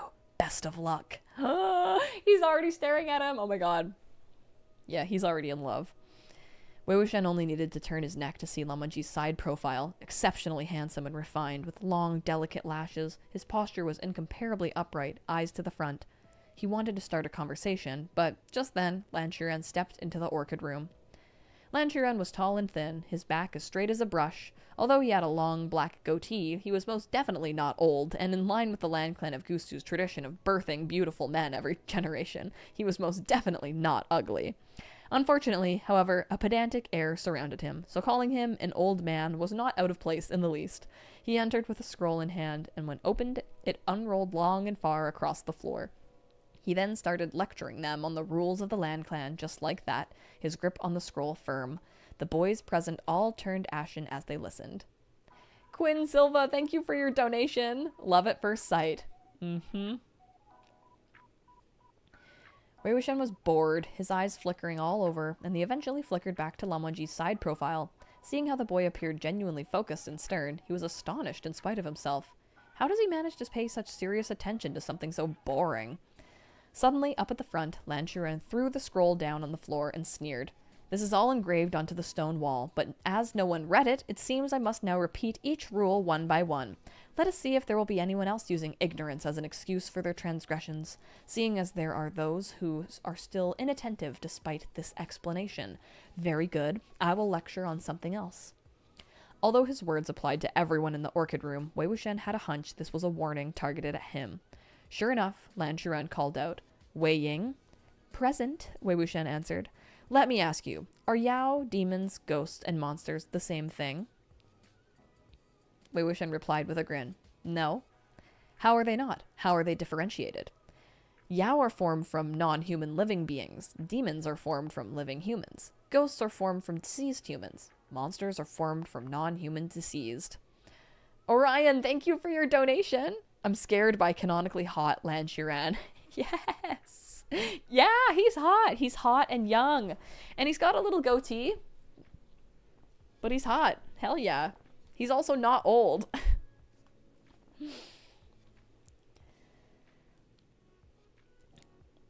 Yao and monsters are easily confused. Give an example of their difference. Easy. Wei Wuxian pointed at the lush green tree outside the orchid room. For example, a living tree, should it breathe in the air of scholarship, could cultivate over the span of a century into a spirit and form its own consciousness, and also develop a taste for causing mischief for the living. Such is a Yao. Then I take up an axe and I cut the tree down, leaving a dead tree stump, and that stump cultivates into a spirit. Such is a monster. What was the profession of the founder of the Ni clan of Qinghe? Butcher. The family insignia of the Jin clan of Lanling is the white peony. What variety of white peony is it? Sparks amid snow. Who was the first within the cultivation world to focus on strengthening the clan and weakening the sect? The founder of the Wen clan of Qishan, Wen Mao. He answered fluently and without hesitation, while others listened with trepidation. While they felt relieved, they also prayed that he would never be stumped. Please, let him be absolutely continuing answering like this, so Lan Qiren wouldn't have the chance to pick someone else. However, Lan Qiren said, as a disciple of the Zheng clan of Yunmeng, you should be so familiar with all this information that you can recite it without issue. There should be no pride taken in answering correctly. Let me ask you something else. There is an executioner who executed hundreds while alive. His parents and wife are alive and well. He was murdered in town, his corpse lying in an open air for 7 days, brewing resentment. He now haunts and perpetrates violence. What is to be done? This time, Wei Wuxian didn't immediately respond. The others thought he was stumped and began to fidget in their seats. Sharuvia, thank you for joining my membership. Thank you so much. Lan Qiren berated. What are you all looking at him for? Everyone think. Do not consult your books. The students hastily removed the books they were about to frantically flip through and were stumped as well. Murdered in town, a corpse in the open air for 7 days. It was the very definition of a major malicious ghost. A great fierce corpse. Super difficult to handle. They prayed Old Man Lan would skip them for this question. Seeing how Wei Wuxian hadn't come up with an answer after a while, only looking contemplative, Lan Qiren said, Wanji, tell him what is to be done. Lan Wangji did not look in Wei Wuxian's direction, but only nodded in respect. He then responded in a colorless tone. First, deliverance. Second, suppression. Third, obliteration. Obliteration! Confer with his family and endeavor to learn how to fulfill his dying wish. One must absolve him of his obsessions in order to ensure he is released. If that attempt proves futile, then one must suppress him with decision and with force. If his crimes are excessively heinous and his resentment still does not disperse, his existence cannot be tolerated. In this case, he must be eradicated. In discharging duty, cultivators must heed this order without error. The class heaved a long sigh, inwardly thanking the heavens and the earth. Thank goodness the old man had picked Lan Wangji. If their turn had come, they would have missed some points or gotten the order wrong. Lan Qiren nodded, pleased. Not a word amiss. After a pause, he added, should it be cultivation or conduct, one must always build such solid... Sorry, I thought I heard the ice cream truck.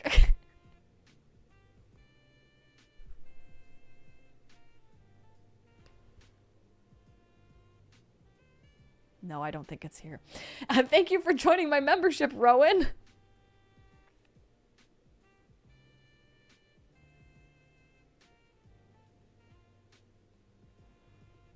Okay, sorry, I'm crazy. If one is proud and arrogant, unruly and divergent, simply because of a false reputation earned from defeating simple mountain spirits, then it invites nothing but future humiliation. Wei Wuxian quirked his brows and cast a glance at Lan Wangji's profile. So this old man really is targeting me, calling his prized pupil to come to class with nothing more than an attempt to show me up. I have a question, he asked. Speak, Lan Qiren said. Wei Wuxian said, although deliverance is the first step, deliverance is often impossible. Fulfill his wish, absolve his attachment, it's easier said than done. If his wish is for a new set of clothes, then sure. But if it's to kill an entire family for revenge, then what's to be done? Haha, that's funny because that's what ends up he's having to do. Lan Wangji repeated, deliverance is supplemented by suppression as required. Obliterate when necessary. Wei Wuxian smiled at the response. What a waste of resources. After a pause, he continued, it wasn't that I didn't know the answer. I was just thinking of a fourth option. Oh, shit. I have never heard of any fourth option, Lan Qiren said. This executioner died a horrible death, so him transforming into a fierce corpse is inevitable, Wei Wuxian said. Since he executed hundreds while alive, why not dig up the graves of those hundreds, awaken their resentment, fuse their skulls, and have them fight the fierce corpse?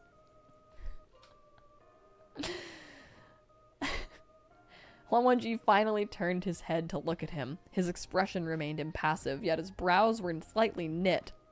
Lan Qiren was shaking so hard, even his goatee was trembling. He shouted, such ignorance! Everyone within the orchid room was stunned, and Lan Qiren shot to his feet. The purpose of exorcism is deliverance. Not only do you pay no thought to the deliverance methods, you want to awaken resentful energy? You are reversing the proper order of things, disregarding ethics. Wei Wuxian argued, some creatures are impossible to deliver anyway, so why not make use of them? When the Yu, the Great, was taming the waters, he already knew blockage was an unwise plan, and that redirection was the way. Suppression is a form of blockage, so isn't that an unwise method? Lan Qiren hurled a book at him, and he ducked, continuing his nonsense without batting an eye. Spiritual chi is energy. Resentment is also energy. Spiritual chi is stored within the dantian and can be used with... It's in the pubes. Does anyone remember that subtitle in The Untamed? Spiritual chi is stored in the balls. Spiritual chi is stored within the dantian and can be used for great feats. So why can't resentful chi be used the same way? Lan Qiren hurled another book his way and exclaimed sharply, then let me ask you, how will you guarantee all of this resentful chi will remain under your control and not harm others? Wei Wuxian ducked as he answered, haven't thought that far yet. Lan Qiren was outraged. If you had, then the cultivation world would have had no place for you. Get out! Ooh, foreshadowing. Wei Wuxian couldn't have been happier to oblige and quickly got the hell out. He sauntered aimlessly about the cloud recesses, spending half the day playing in the greenery. When class was dismissed, it took a while before they found him on top of a wall. Wei Wuxian was sitting atop the black tiles by the head of the wall with a sprig of grass dangling from his lips. His face resting in his right hand, he had one leg propped up while the other hung down, swaying lightly. The people down below pointed at him. Wei Shang, you're amazing! He told you to get out and you actually left! Ha ha ha ha! He couldn't wrap his head around what happened for the longest time after you left. His face was so sour. Still with the grass in his mouth, Wei Wuxian shouted down in response. I answered his questions and got out when he told me to. What more does he want from me? Ni Huaiseng chimed in. Why does it seem that old man Lan is particularly strict with you, calling you out in front of everyone to scold? There is the ice cream truck! Babe! Can you go get one? Come get my wallet! You have money? Do you want my card? Do you have enough for two?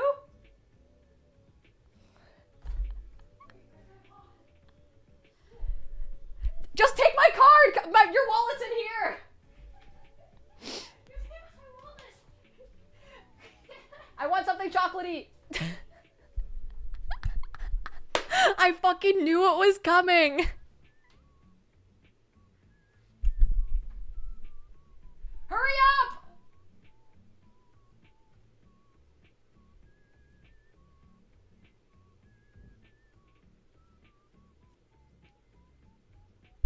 Oh my god. She better not miss it. She better look both ways before crossing the street.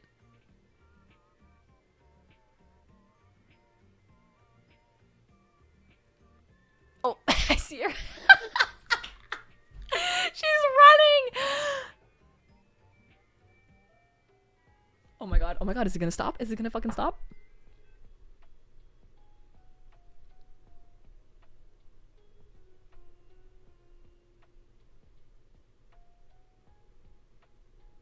He stopped. Okay, I think we're good. This is so funny. Oh my god, Empire's Prince, thank you so much for buying the Red String of Fate shirt. Oh my god, and for donating on top of that. Thank you so much. Oh, and thank you, Quinn Silva, for sending the ice cream emote. And Enora Phoenix, imagine if they have Cornetto. Holy shit, there's a little Cornetto ad in the middle of this. That's so funny.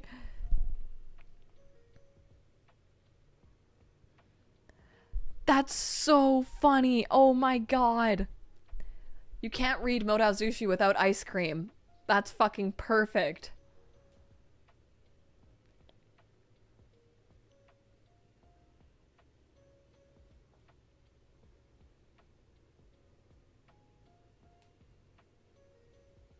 Oh my god, that's so funny.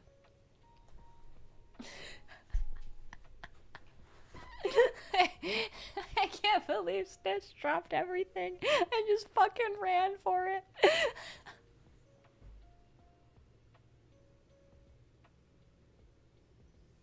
She's running back.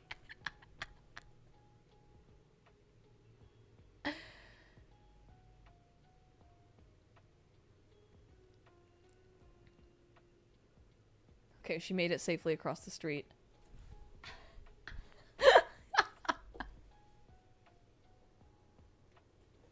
Okay, this is so funny.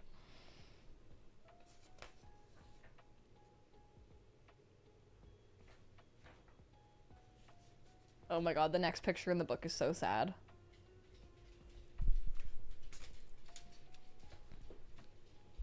Sorry, I need to see what ice cream she got. I'm so excited. Ooh, Magnum Dong! Thank you so much! It has caramel too! Watching you run across is the funniest thing in the whole world. Listen, I need to tell you something. He wasn't gonna stop! The ice cream man does not have love in his heart, honestly. Okay, I don't think I could do that again. Oh, what happened? He's so weird. He's an ice cream man. He's not happy. He thought maybe you could probably run away. It was a long story. Tell me what happened. Okay, so I run up and I asked, because also like I almost like missed him. Uh-huh. And I was like, oh, do you take card? Because I had a feeling that he didn't. Okay. But he's like, what does this say? And he points to like the side of the ice cream cup, and it says in big letters like cash only. And What like, a dick! And so I was like, That's such a and I was fucking like, dick thing to say. and I was like, oh, okay. That, no worries, that works, that's fine then. What does like, this say? Sorry, I just ran across the street and cut. What a fucking asshole! I was like, Next time he comes by, I'm gonna pull him out of the truck. but he didn't stop there because I was like, okay, so like I go to look at the ice creams and he keeps talking. He's like, yeah, I got tired of people saying the card machine didn't work and people don't keep track of their spending. Then they spend money like they called the doctor and the doctor told them they had 1 month left to live. I'm just like, sir, you would have not had a good time with that conversation. And I'm just like, and I can't focus. I'm trying to choose an ice cream, but I don't know where to look. And I try to like I would like, and he keeps going. He's like, yeah, and then one time this lady said that oh yeah, the machine doesn't work. Well, then the ice cream should be free. And I got tired of people's shit. And I'm just like, oh my god. He thought that you were a safe space for him to unload all of that. I was not. I was not a safe space. To be fair, he's probably dealing with like dumb kids all day, and so he was like an adult that I can yell at. I do not give the kind of vibe that I'm an adult you can yell at. Actually, did you get the change back? Did you tip him? No, it was $5, so I gave him $5. Oh, okay. Yep, and it was the last one. So Wow. Did he tell you that? yeah, he did. And then he still kept talking, and I was like, okay, Did you tell him to never come back? goodbye. Next time he comes, I'm gonna go out there. I'm gonna say, hey, I heard you gave my fiance a hard time. I'm here to kick your ass. And then I'll break all his lights. And then I'll throw him out of the car, and then I'll drive around the ice cream. And I'll throw out all his ice cream for free. I just don't understand. It feels like if you're the ice cream truck guy, you should be like Santa. You should be like the What a happiest fucking man asshole. on earth. You know what? Maybe he was being Santa all day, and then he was like, finally, I can be my true self. I mean, there was no other kids. I almost say there was no kids around. I feel like he was like nicer the first time like I saw him when there were kids around. So maybe he just only is nice to smaller children. Next time, if I'm streaming during this time and the ice cream, you're gonna hear a comical amount of smashing happening outside when I leave. And you can do the stream, and then I'll come back covered in ice cream and say, I got him. That's so funny. And the ice cream truck will be parked in our driveway. Thank you. I'm so sorry that guy was a dick. It's okay. I'm very sensitive. So am I. That guy's an oh asshole. Gosh. Well, Thank it's you all so much. okay, I love you. Just enjoy the sweet taste of ice cream. Could you put this in the freezer for me? Okay. No ice cream on stream. Well, we're about to have dinner. Oh, well. I love you so much. I love you too. Have fun, buddy. Fuck that guy.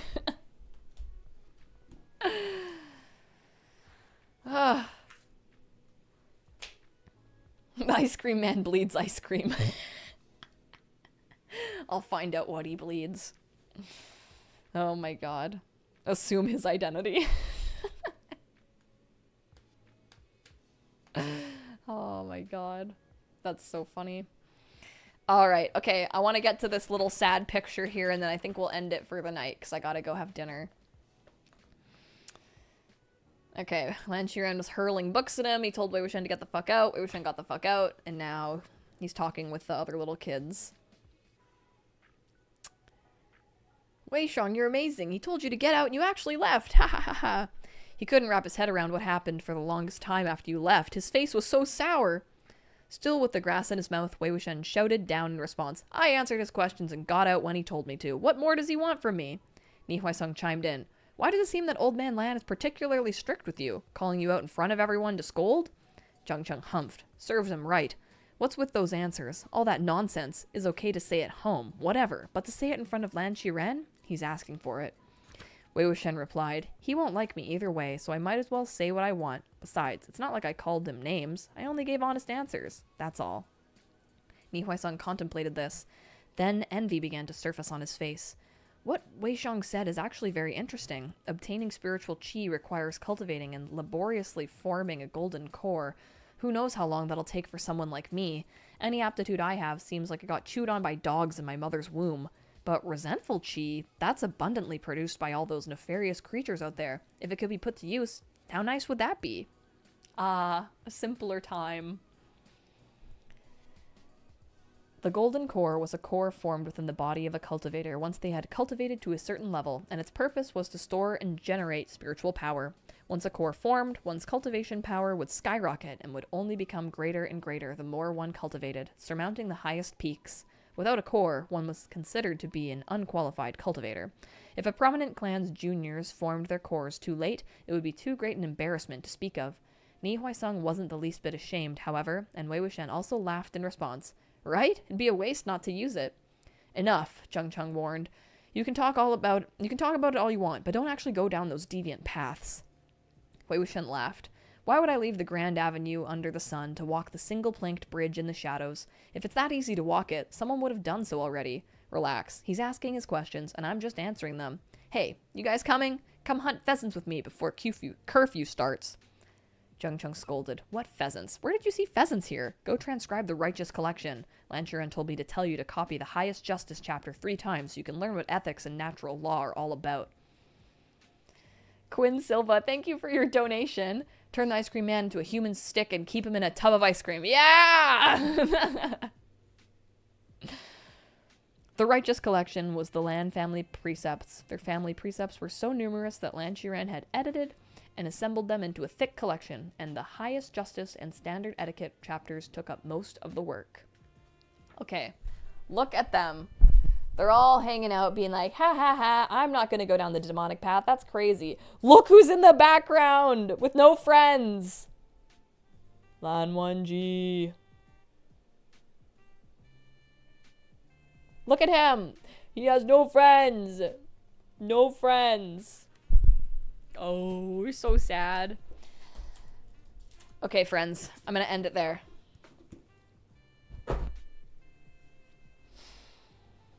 We will read more Tuesday night.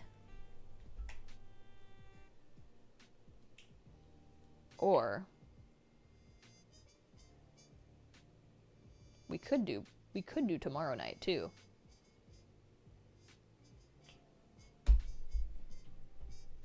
Do we want to do tomorrow and Tuesday?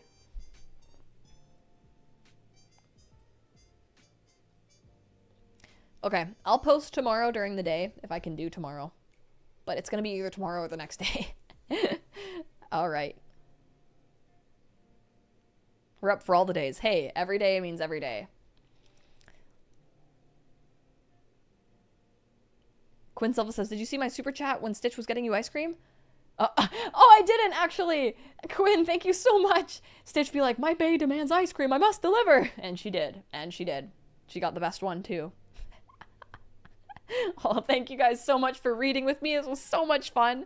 Thank you for supporting me in my hatred of the ice cream man. And I love you guys, and I'll see you guys tomorrow. All right, bye.